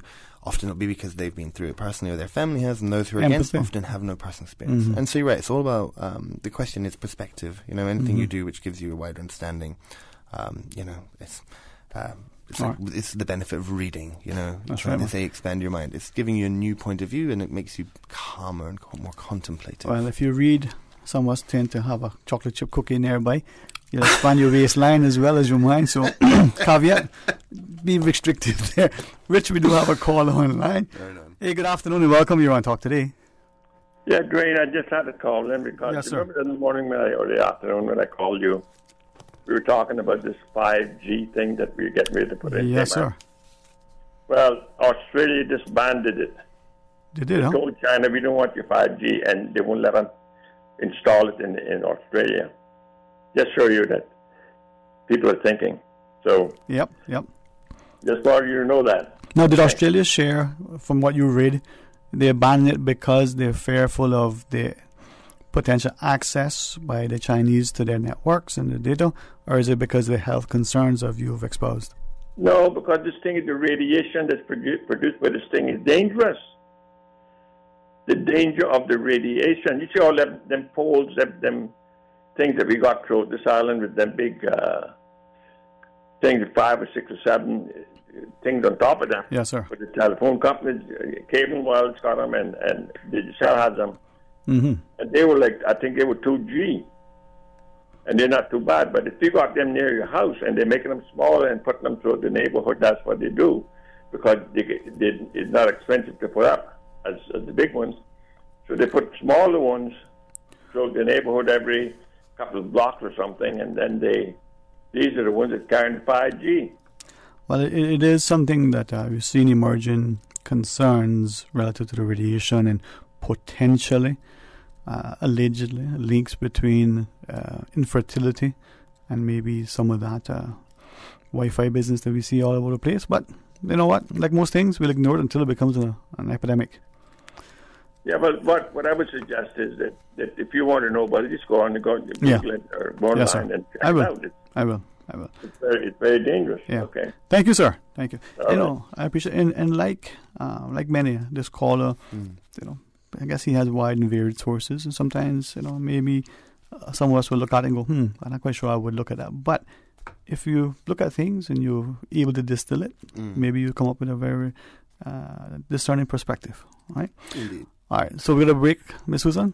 Rich, when we come back, private healthcare, but we'll talk more about private development, the things we'll cover. We're talking about the chicken elections. Is it chickenelections.com? Chickenelections.com. Yes. All right, go on. It's an easy report to read, trust me. Put the graphics. You even have red and blues in it. I would have changed the color. No, just kidding. When we come back, more talk today.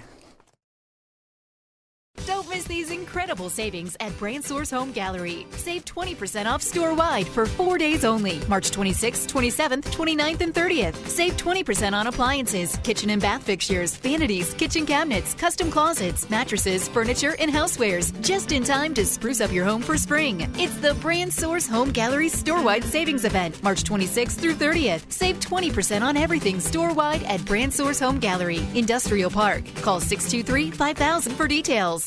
Le Classique tent sale this Saturday from 7 a.m. to 6 p.m. Men's and ladies' footwear up to 75% off and prices as low as $10. The Le Classique tent sale this Saturday at the Trilogy Building, Mary Street, 7 a.m. to 6 p.m.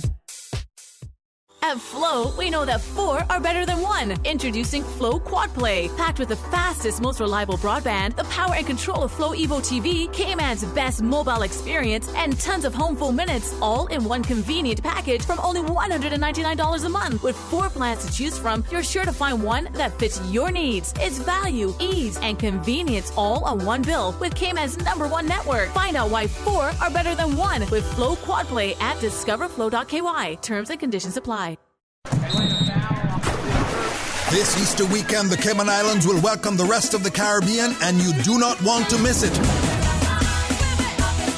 Carifta 2019 takes place at the Truman Bodden Sports Complex from April 20th to 22nd. Watch the region's most talented track and field athletes compete and come cheer on your Cayman athletes. Get ready to raise your flags at the Caribbean's biggest athletic event this Easter weekend. It's Carifta 2019. Tickets start as low as $10. On sale now at CaymanCarifta2019.ky. See you at the games. Carifta 2019. It's all about unity and together. Get your tickets now at CaymanCarifta2019.ky. Brought to you by the Cayman Islands Government, CUC, Salt Technology Group, the Cayman Islands Athletic Association, DART, Miracle Broker, Maples Group, Pinnacle Media, World Gym, and Radio Cayman. Save time, don't stand in line. You can apply for or renew your trade and business license online 24 hours a day, 7 days a week. Just visit dci.gov.ky and click on the Trade and Business Online application link. Now, you don't need to stand in line, take time out of your busy schedule, or try to find parking. You can apply for your trade and business license online. Visit dci.gov.ky today and save time for running your business. The 2019 Spring Labor Force Survey is currently being conducted by the Economics and Statistics Office. The Labor Force Survey collects data on unemployed and employed people. Trained interviewers with ESO ID cards will visit randomly selected households in all districts. The interviews are confidential in accordance with the statistics law. No individual data will be published or disclosed. Survey data are exempt from freedom of information. For more details, please call the ESO on 516-3329. Talk today. But I do have some questions. Talk today. Cayman Islands' foremost listeners participation program. Talk today. Because there are more questions than answers. What the public is saying. Waiting to take your calls right now. Sterling Dwayne Ebanks.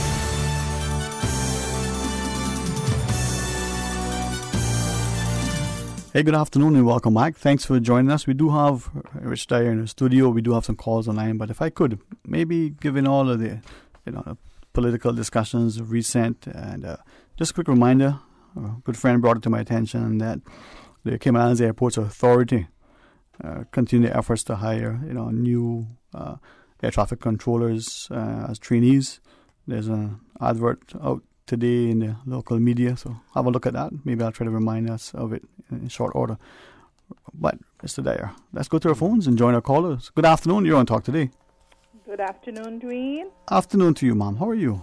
I'm okay, thank you, and good afternoon to your guest. Good afternoon. Dwayne, yes, I can blame you for this because every time you call Radio Cayman is Miss Susan answering that phone. You all got to give her a break. Okay, well, we would, right? But listen, this is just between us. What we have done, right, in the spirit of science and technology, we've cloned her. So we have like multiple Susans now. Yeah. I mean, but that's just between us, okay? No, she's a stalwart, man. And, she's very good. If you call her 5 o'clock in the morning, she's answering. Does she ever sleep? Well, again, what we have like a little room where we put her to recharge. We just plug her in. Okay. And it's the clone. It's the new technology. We cut down on healthcare and no, but thank you. No, she, like many of our staff here, very attentive. So thank you. Yes, I've noticed that. This question is for Mr. Richard. Mm-hmm. Mr. Richard. Hi. During your survey, do you know the age of these people and what percentage of Caymanians were they, and were some of them elderly Caymanians? Because I heard you say earlier on that you were here 11 years. And a half. Yes, no. And a half. Okay. Sorry. The older Caymanians, they actually are the ones that know more about Cayman, and they made Cayman, and they're mostly left out. I don't care who's doing the survey. It doesn't matter who say what, but the older folks, a lot of them, I would say a big percentage of them don't know anything much about computers, or don't know at all, including myself, and they're left out. Why are we leaving these people out? And they are so important with the experience, the know-how to do things, and have built the Cayman Islands, as far as I'm concerned, not the people that are behind gates and you got to know codes before you get in. They are not the people that built Cayman. So I would like to know the age and who, if it was the percentage of which Caymanians you were getting, if you have it, this information from. I thank you, yes, and listening. I will always listen to Radio Cayman, so I'm listening. Thank you very much for listening, Mom. And Rich, if you don't mind repeating that for us again. So in terms of demographics, do you have the breakdown by age? When we did the survey, we asked several demographic questions. There was age, there was gender, nationality, marriage status, level of education, household income, employment status, and residential status, which we asked all of those questions, and we've made the breakdown available on the website Chicken Elections or in the report. But to answer the specific one you wanted on age, we did have. I'll give you each individual number, just so you have it as you asked it. In terms of the percentage, people who were 15 or younger made up 5.1% of the sample. Those aged 16 to 24 made up 17.9%. Those aged 25 to 34 made up 27.3%. Those aged 35 to 44 made up 24%. Those aged 45 to 54 made up 15.8%. Those aged 55 to 64 made up 7%. And those aged 65 and older only made up 2.8%. In the preamble of the report, we do talk about some of the weaknesses in groups represented, and those aged 65 and older are underrepresented in this survey, which we do state and is true. That is one of the faults you can have from an online survey, for obvious reasons. All forms of survey have weaknesses, you should also say. And then in terms of, I guess, the point or the question that was asked of in terms of why don't we listen to or people of the older generation built the country and are more knowledgeable of the country. I do agree with that, and I want to just make sure it's known that this report isn't here to make recommendations. It isn't here to push an agenda or to suggest anything. It really was just to try and capture the viewpoints of all the various individuals in the Cayman Islands based on these 6 issues. And whereas we do have those 65 years old and older are underrepresented, there is still a number in there. The views of that age group would be certainly indicative, and they would be something that you can look at and you can see their views. And I guess I would agree with your kind of premise you made on the call, where I very much value older generations myself, and the lessons you get from those older. From my personal experience, I do have some lacking in my family of those older generations remaining anymore, and so I do empathize with your point there. I think if we're talking about policy or we're talking about decision making, that is very important. This research isn't here to make policy or to suggest actions. It's just providing information. And if somebody would give you the report, or I guess if you would even call back, I'm sure the wonderful Super Miss Susan or our sidekick Sterling could send you or provide you with a copy. Or if you just contact Massive Media, whether you want to call us or email us, whatever's easier, I would happily provide you both a copy of the report and then any more information on the demographic breakdown if you want. All of this is for public domain. Yeah. And thanks for that, caller. And as the caller highlighted, you shared earlier, that recognizing online surveys, appreciating the challenges with doing surveys in general, and the notion that phones, just home phones and answering of phones, less and less of us are. It can present a challenge for some of our populace, in particular maybe not just the older population, but there are those of us who still prefer paper, so prefer face-to-face. It's an evolving process. That's why I like what you've done with this, and it gives us a chance to look at. It's only 6 issues, but there are so many others. The idea of should we have more and better access to technology in our schools, in our homes, in our neighborhoods. Whether it's an issue of that Wi-Fi in healthcare. Is it the notion of how do we enable certain communities to be able to access certain services? Things are going to come forward.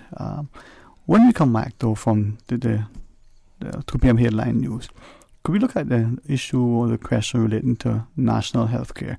There was something also with the legalizing marijuana. We can probably get to that as well. But the health care perspective, and ask you to break it down. What was the question? And seeing it now, before we get to that, I was looking just briefly at the responses to legalizing marijuana and thinking specifically that the younger ones, their responses may have been indicative of the excellent work that the National Drug Council is doing relative to, drug education and substance abuse and the like.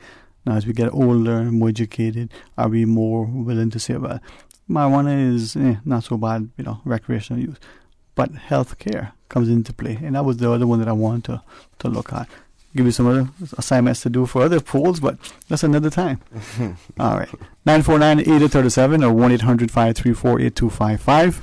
Rich Dyer from Massive Media. Chicken elections and the polling results are in. If you haven't seen it, well, we're trying to go through it for you, only because I think it helps to inform some interesting discussion. Yes, there's statistical analysis, but those are just numbers. I mean, it doesn't... Okay. Got a couple of minutes, Susan? All right. Tell you what, Rich, I'll take every second I can get to have a conversation. Mm-hmm. National health care. Yes, sir. Some of the initial... Well, what was the question in relation to national health care? The health care was... there were two statements you had to agree with one or other, and one was that private health insurance is the best way to deliver health care in the Cayman Islands, and the other one is that private health care should be replaced by a nationalised health care system. And so a national health care system, obviously the way that you have in all of Europe, you have in Canada, Australia. So it was really asking people if they favoured keeping private health insurance or whether they wanted the country to switch to a national health insurance system. Okay. That in itself begs a better understanding of what it means and what we have here. Perhaps, and this is just me making some assumptions after the result, what were people thinking when they were responding? Is it like in some jurisdictions where there's a national health care, you have a long wait before you can schedule an appointment? Is it the idea that with a private health care, you make the appointment the same day, you go in, you get your treatment, and private is better than public? But this healthcare, this education, not assumptions that you've made, assumptions that I'm sort of wondering, were they part of the premise of our responses to the questions? And now with the information hand, what do we do with it? As we wait for our news, what do you think? Well, give us some initial sort of responses to the private healthcare as we break it down. Well, overall, people were more in favour of private healthcare, which I have to say personally I was surprised. I was expecting perhaps something different, where there was 57.5% were in favour of private healthcare, 42.5% came down on a national healthcare service, and it was breaking it down by education didn't have a break like you saw in other in other questions where people with a bachelor's degree and graduate degree were generally polling differently. And they did on this one, but it wasn't so dramatic. They were still, both groups were also more in favour of a private healthcare system. So we didn't see a break in that area, which was interesting.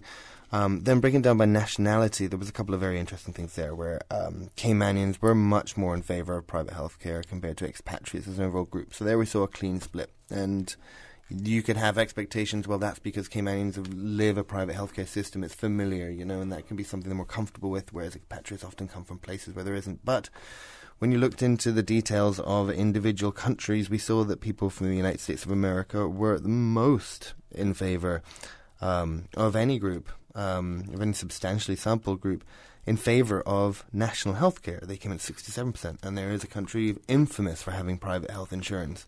And a really badly organised one. And so they came in favour. And then you might assume people who come from countries where they have well-established national health care would be breaking very in favour of national health care and very proud of it. But we saw that only 51% of Canadians were in favour. Only 52% of Australians were in favour. Only 58% of Brits. So there are countries which are infamous national health care systems, and they were still in favour, but marginally in favour. And so that was a lot of interesting things which came up in that question. I'm glad you didn't have that, because that was one of the ones where when you're running through the results, you run them again because you're like, hold on. Yeah. That's assumptions, often assumptions and intuition comes out fine. And this was one where things were all over various places. And it's another one of these questions where it could be really interesting to do further studies on it and further understandings of why, not just the what. And potentially if there were an exercise, public education awareness of what private versus public healthcare means. Indeed. Would that influence the results? Of course. I recall looking at just briefly the statistics on education, and again, unlike the other two that we talked about earlier, we didn't see the same sort of responses with education. So it has, I believe, to be as objective as you want to be. We can see some of the subjectiveness coming in to the person's response. Yeah, there was one thing. I've now spread all my papers so over the desk now that finding any individual bit of paper is useless. But my state of summary over summer, where like income was then something that was interesting. So again, what we saw in income often was, as household income went up, we saw more progressive views, as we say, right? So we saw people being more in favor of gay marriage, more in favor of legalizing recreational marijuana. However, there was one exception, which was healthcare, which was we saw the trend going up as income went up, people becoming more and more in favor of nationalized healthcare over private health insurance. And then when we got to the top age group, it dropped right down, and they were in favor of private. And that was also an interesting observation, because suddenly you remove this assumption or this impression, where, these people in a higher income group are perhaps more progressive, and perhaps, might say, whatever assumptions you make about that grouping, and it broke on this question. So it wasn't a homogenous group across all questions. It was an anomaly in the healthcare question. A phrase that came to mind was the idea of public good. And we can talk about that, because I thought that came into play in this notion. See, economic statistics, how do they come into hand? Well, if you're bored and find this to be of no value, call and tell us that. If you're like me, you're thinking, wow, the politicians listening, are we paying attention? Well, listen to our news headlines, because I understand there's going to be something to tell us. Stay tuned for Talk Today. Radio Cayman.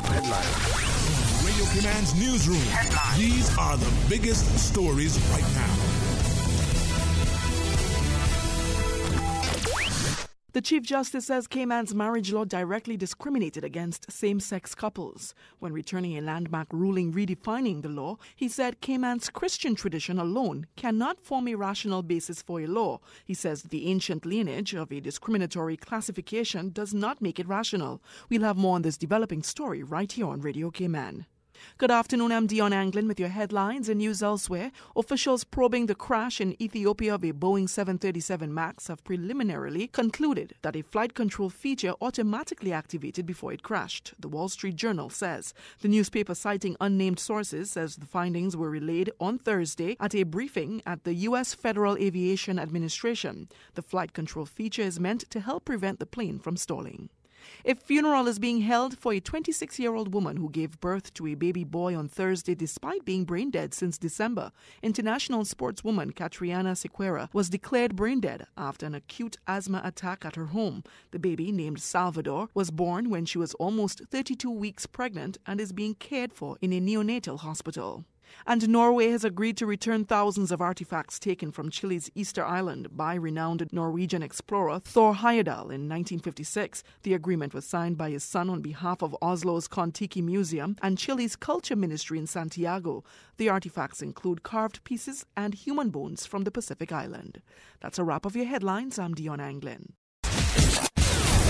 Radio Cayman, the voice of the Cayman Islands. What's happening in your community? News and information, music and more. You can find us. www.radiocayman.gov.ky. Like us on Facebook and follow us on Twitter. Radio Cayman is your choice, your voice for today's biggest news. Radio Cayman.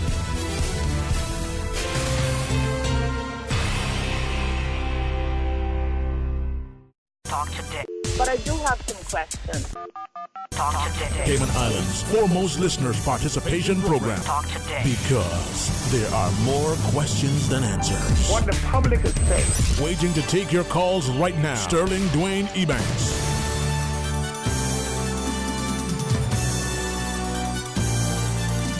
Hey, good afternoon. Welcome back to Talk Today in the studio. Rich Dyer. We get a chance to go through what I think is as a compliment, if nothing else, to what the government through the Economic and Statistics Office do. We're going to have in November, I call it a little test, a little sample of our upcoming census. Next year, we'll have the full census.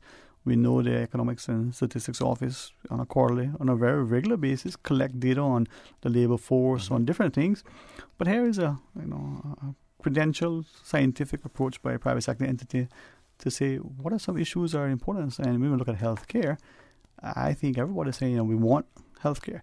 Now, Rich Dyer, you will share with us the results for healthcare, asking whether private healthcare versus, I guess, national healthcare were, well, I thought we would see this, and it doesn't seem to bear out what you see.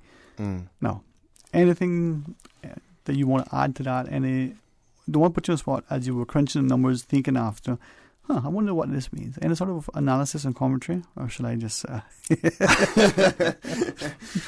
I don't mean to be. You haven't asked me one of those in half an hour, so that's fair. That's fair. Okay. That would be fair, I suppose again to just differentiate in terms of this report, we don't make any recommendations or hypotheses on the data, but sitting here talking with you, I'll have a swing.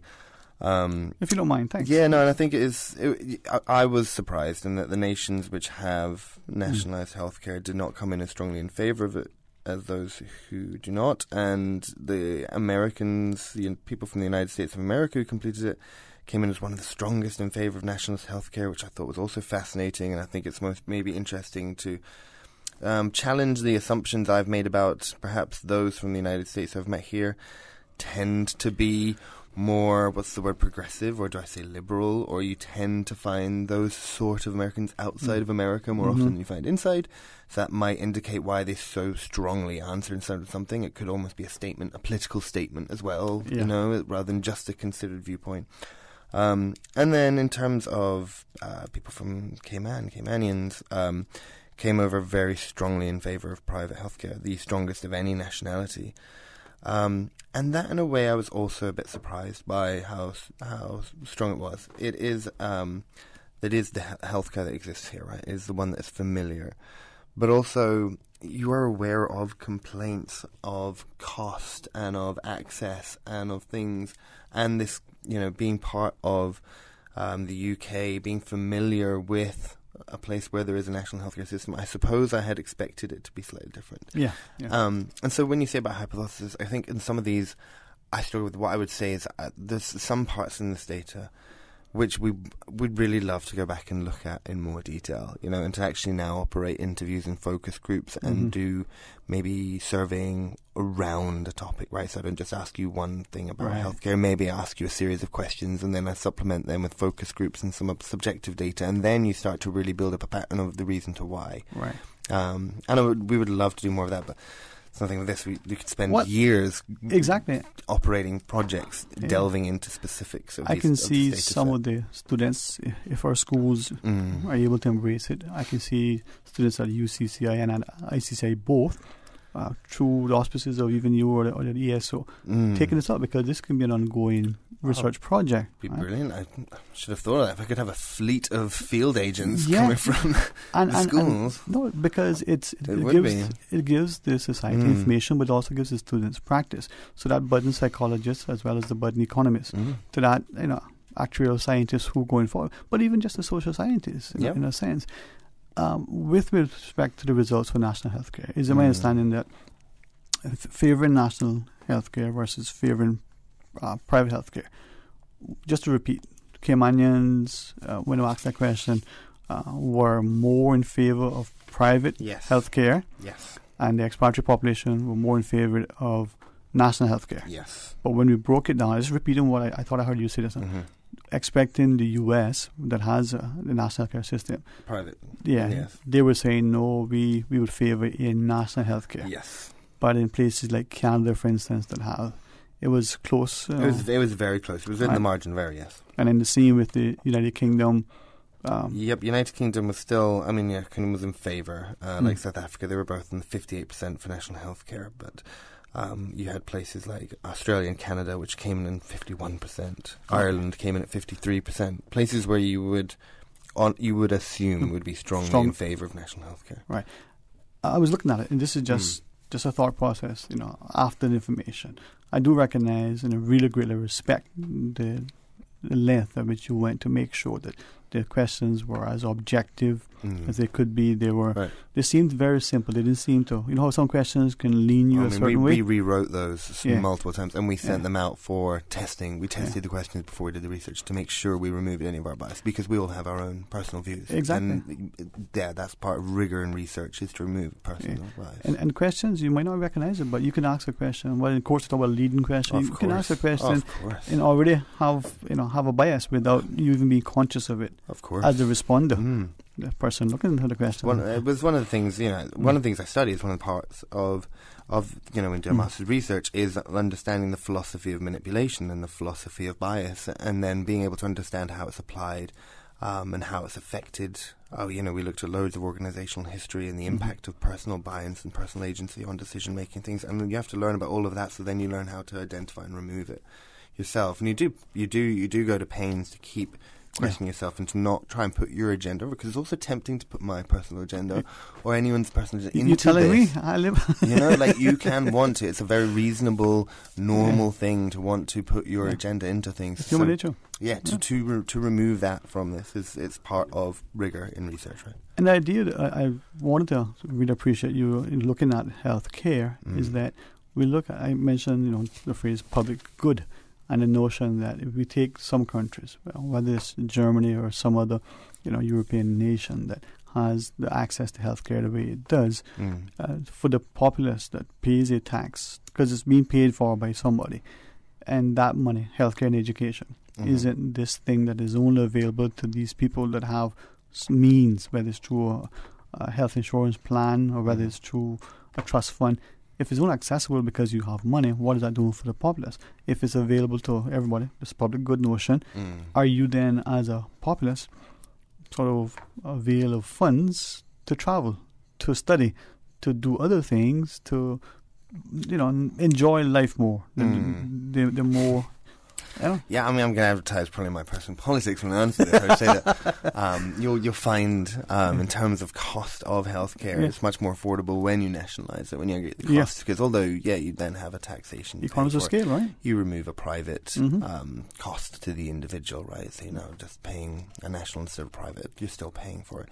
And then in terms of delivery, the way I look at it in terms of healthcare is if you have, 10 million people and 10,000 doctors, everybody has to take their turn. I think that's the most, either want to call it patriotic or most fair way. And if you allow people based on income to get better, faster, quicker access to healthcare, you're just putting a premium on money means you should have a better form of healthcare, which is obviously such a vital point of human existence. So I think there are things you can do to make better efficiencies, and you can better deliver care in various ways under whatever system, but organizing it so that we have to take our turns and we do our best to manage that and prioritize it, that seems like the logical, fair way. Something that maybe is an aside, but I was just having a conversation with some students yesterday. Even though it was a holiday, some students are still very diligent. Non-stop, Sterling. No, hey, I wanted to do nothing, okay? You saw my schedule for yesterday. But I had made a commitment, and you know what? When the government announced the holiday, I couldn't change it. But I'll ask about our props. Maybe, you know what? Maybe an opportune time. I brought you with you during the break.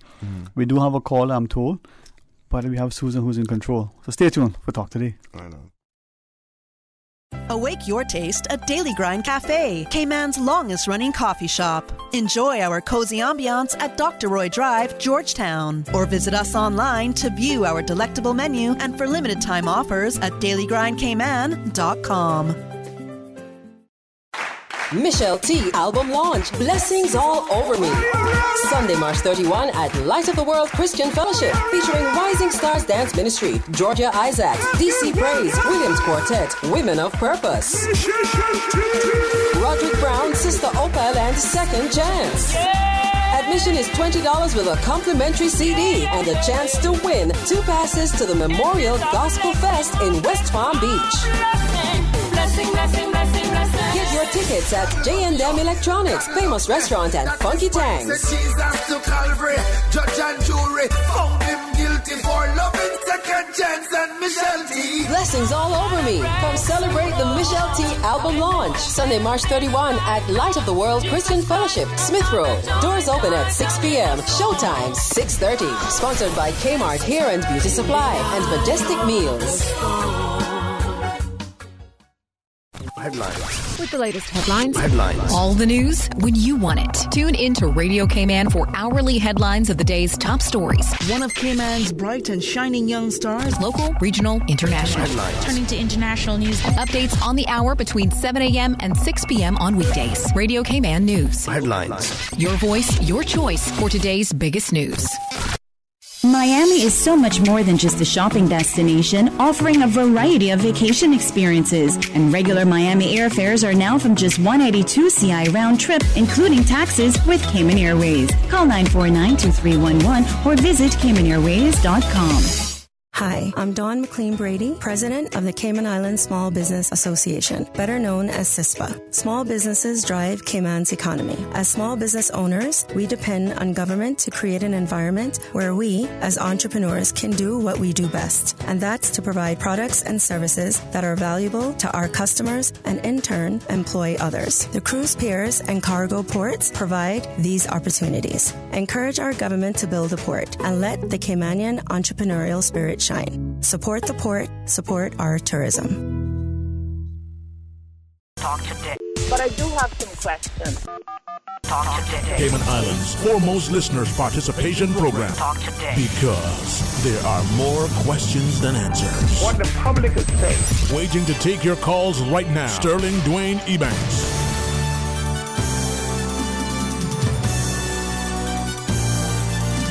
Hey, good afternoon. Welcome back to Talk Today. Thanks for joining us. And again, special thanks to Rich Dyer for not just sharing the afternoon, but hopefully maybe informing.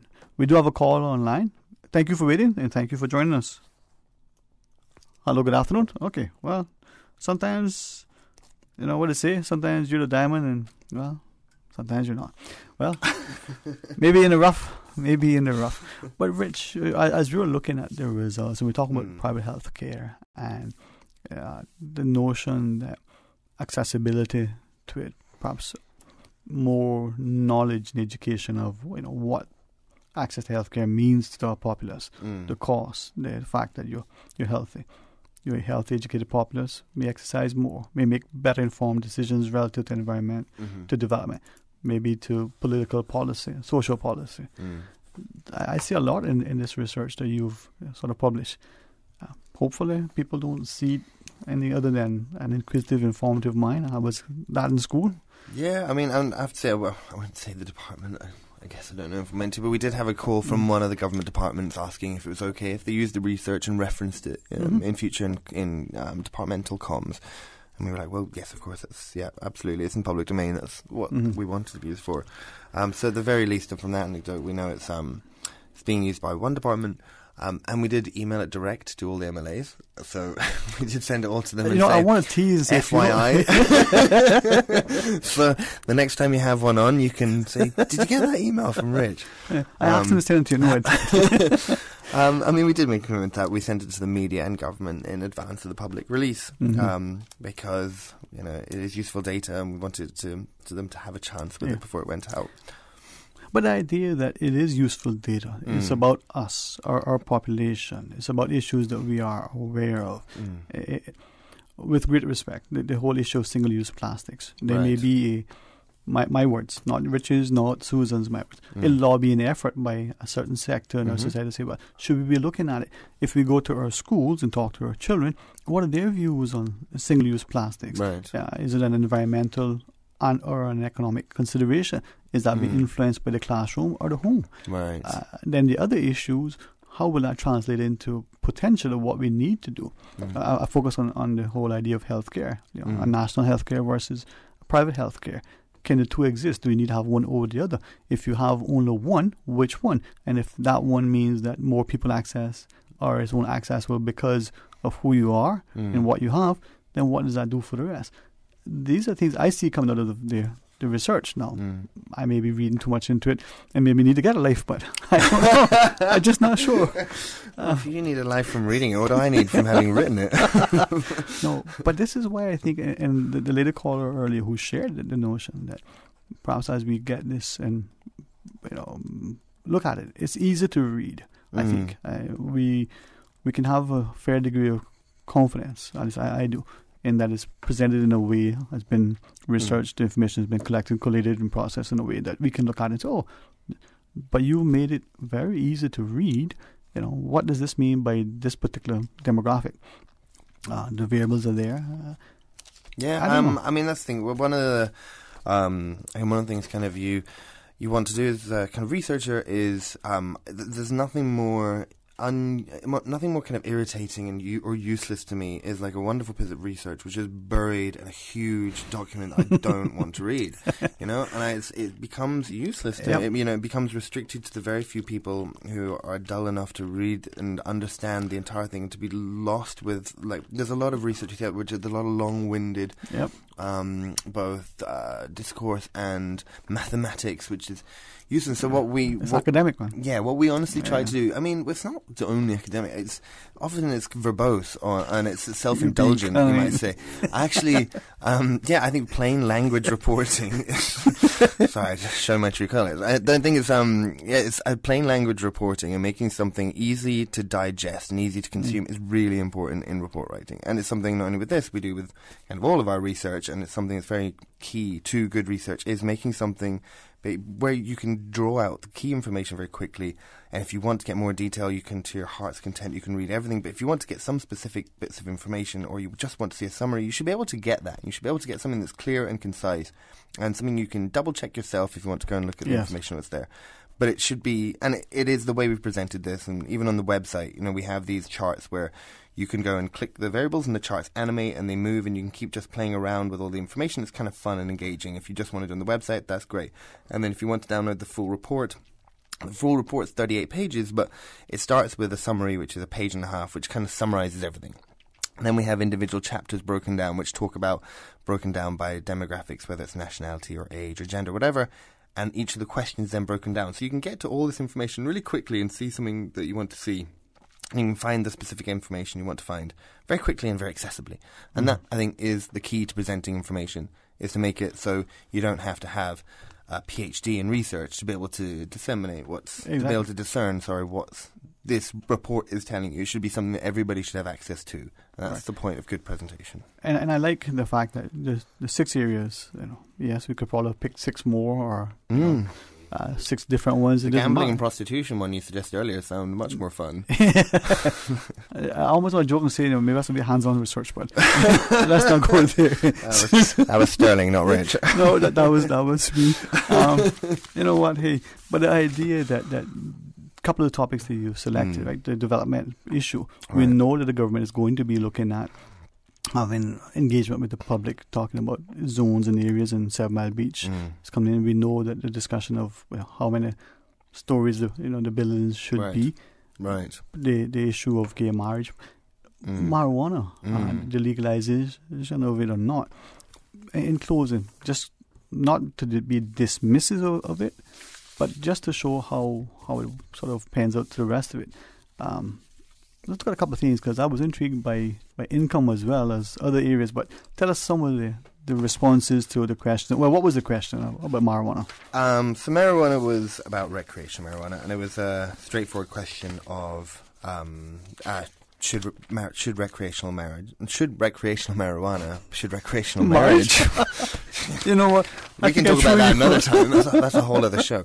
Should recreational marijuana be legalized? Yeah. And so that was the straight question. And it was some interesting. Sorry, you're just hearing me shuffle. Far too many pieces of paper to pull out all the marijuana. That's okay. But it was very interesting. So overall result, it came in very marginally to keep it illegal, right? So it's 51.7% to 48.3%. Now, really, if we're being honest, we're within our margin of error there. So really, you just call that a split decision. Yeah. In terms of statistical relevance, you don't look at that as then being one or other. So it's a split decision. So then, all right. So the interesting thing is then going to be breaking it down by the demographics, right? So now we're going to look at why. And you're right. There were some areas where people split substantially. In terms of gender, we had an outside of margin of error split where we had females 55% wanted to keep it illegal, males 55% wanted to make it legal. Mm-hmm. So we had a split on gender there. In terms of nationality, again, as we saw in so much data, we had such a substantial split between Caymanians and expatriates. Caymanians wanted to keep marijuana illegal at a rate of 60 to 40%. Right? To keep it illegal. Illegal, yeah. Mm-hmm. Whereas expatriates favoured legalising it 62.5% in favour to 37.5% against. And then again, when you break down by the demographics, those who wanted to legalise it most vigorously were the Australians, Canadians, the Irish, South Africans, and the Americans, United States Americans. They were all coming in at 70 to 80% in favour of legalising. Whereas you had the Cayman Islands broke like 60% against, Jamaicans were 60% against, Filipinos were 75% against. Again, for anybody who didn't hear earlier, caveating Jamaican and Filipino issues with the sample rate we had for them. Mm-hmm.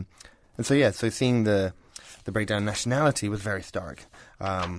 Then also by education was another big one where we saw, as we saw in most of the other questions, we saw those with bachelor and graduate degrees breaking away from those with either high school or some college, where they were the only two groups who were in favour of legalising. So those with bachelor and graduate degrees broke in favour of legalising marijuana, where those with lesser levels of education wanted to keep it illegal. And then there was on income, but if you can find my sheet on income. I can find it. I actually have that one pulled up for us. The breakdown by income. You got it there? Yeah, I found it, yes. All right.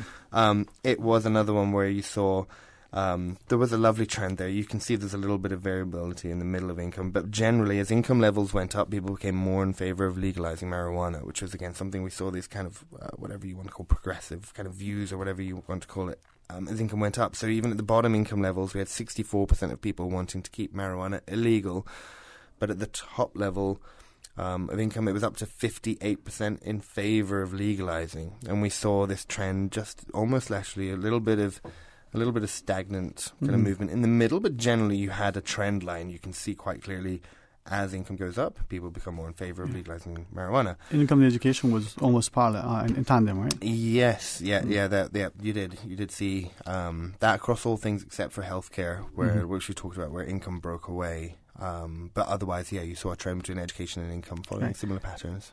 Public good, in the sense of healthcare. That's why I was looking at that and putting it together and saying, the idea of a public good. Just a thought I had. It may not be exactly what it is when it comes out in the wash, but it's potentially something that we could, as a public, not just a politician, not just the aspiring politician, but a teacher in the school, the parent sitting by the table, the child is in accounting or whatever class, and say, hey, what is this? Look at the age. Are you under 15? Or is a child of this age? We can break it down. The boy child versus the girl child. How does this reflect you? I can again. Maybe I'll too much time on my hands. Huh? Yeah, no, it's fascinating. Like the age question is one we can talk about maybe another time as well. Yes, and the reasons for why that. Because you can have your ideas. I think when we said about people filling things in front of people or whatever, right? Where your views come from and things. There's interesting things about age. Yeah, man. I guess, I think I would just, I guess we're kind of, as we're wrapping up, I would just say I would love as many people just to read it, to share it. Like, that's really what the point was to get this information out and for it to be known. And so do go to chickenelections.com and you will see the button top right, which has the results. There's big buttons which say download the full report, or you can just go and play with the interactive graphs, which is really engaging and fun to play with. Any feedback that anyone has, or anybody who wants to use it or talk to us further about it, would really love to engage on it and for this data to be used. Well, chickenelections.com. Rich, thanks very much. Sterling, thanks very much. Thanks for the long time. It was really interesting, man. Thank you for spending time with us. And to our listeners, I trust that you benefited from it. Information is key. It is powerful. It is enlightening. Education is the equalizer. With this information, you might be able to recognize that the government may decide this is what the populace want. You can champion it or you can challenge it. But if you don't know, how can you have an informed perspective? Absolutely. And numbers don't lie, just the people who tell it. Rich, thank you for telling an honest story. Thank you very much for having me, Stan. I really appreciate it. Rich Dyer. Yes, as the caller said, Susan agrees. handsome and helpful. Monday. I'm coming back. Yep. Is the first Monday of the month coming up on Monday, right, Miss Susan? And so that means it is our monthly Mental Health Matters. We want you to be a part of that discussion. We've got other things for you for the week. And as you go through the weekend, please, if you don't mind me repeating constantly, please be careful, cautious, considerate, and courteous on our roads. If you have any kind of dog, it could be that yapping little dog that is only the size of a teacup. It could be the one the size of a small horse. You know, if you're walking in, make sure it's on a leash and muzzle. If you have it pooping, have a little bag and pick it up. And if it's in your yard, make sure it's fenced and secured, because the guy who's riding the bike or the lady who's out jogging or the children who are playing don't need to be mauled or otherwise, you know, how do you say, Susan? You know, troubled by these other things. Maybe I won't say more today. There might be enough political bantering for one Friday. Have a wonderful weekend. I recognize that many of you are challenging and have been challenged with certain things, so we'll keep you in our prayers. Until Monday, join Mr. Art in the morning for the record. Come back for Talk Today right after the midday news. And until then, be blessed.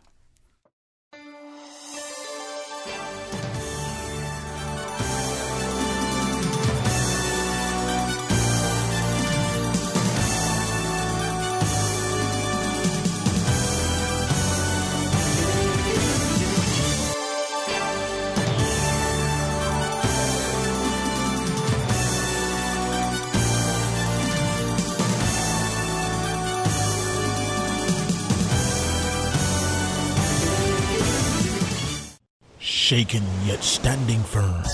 This is Radio Cayman in the Cayman Islands.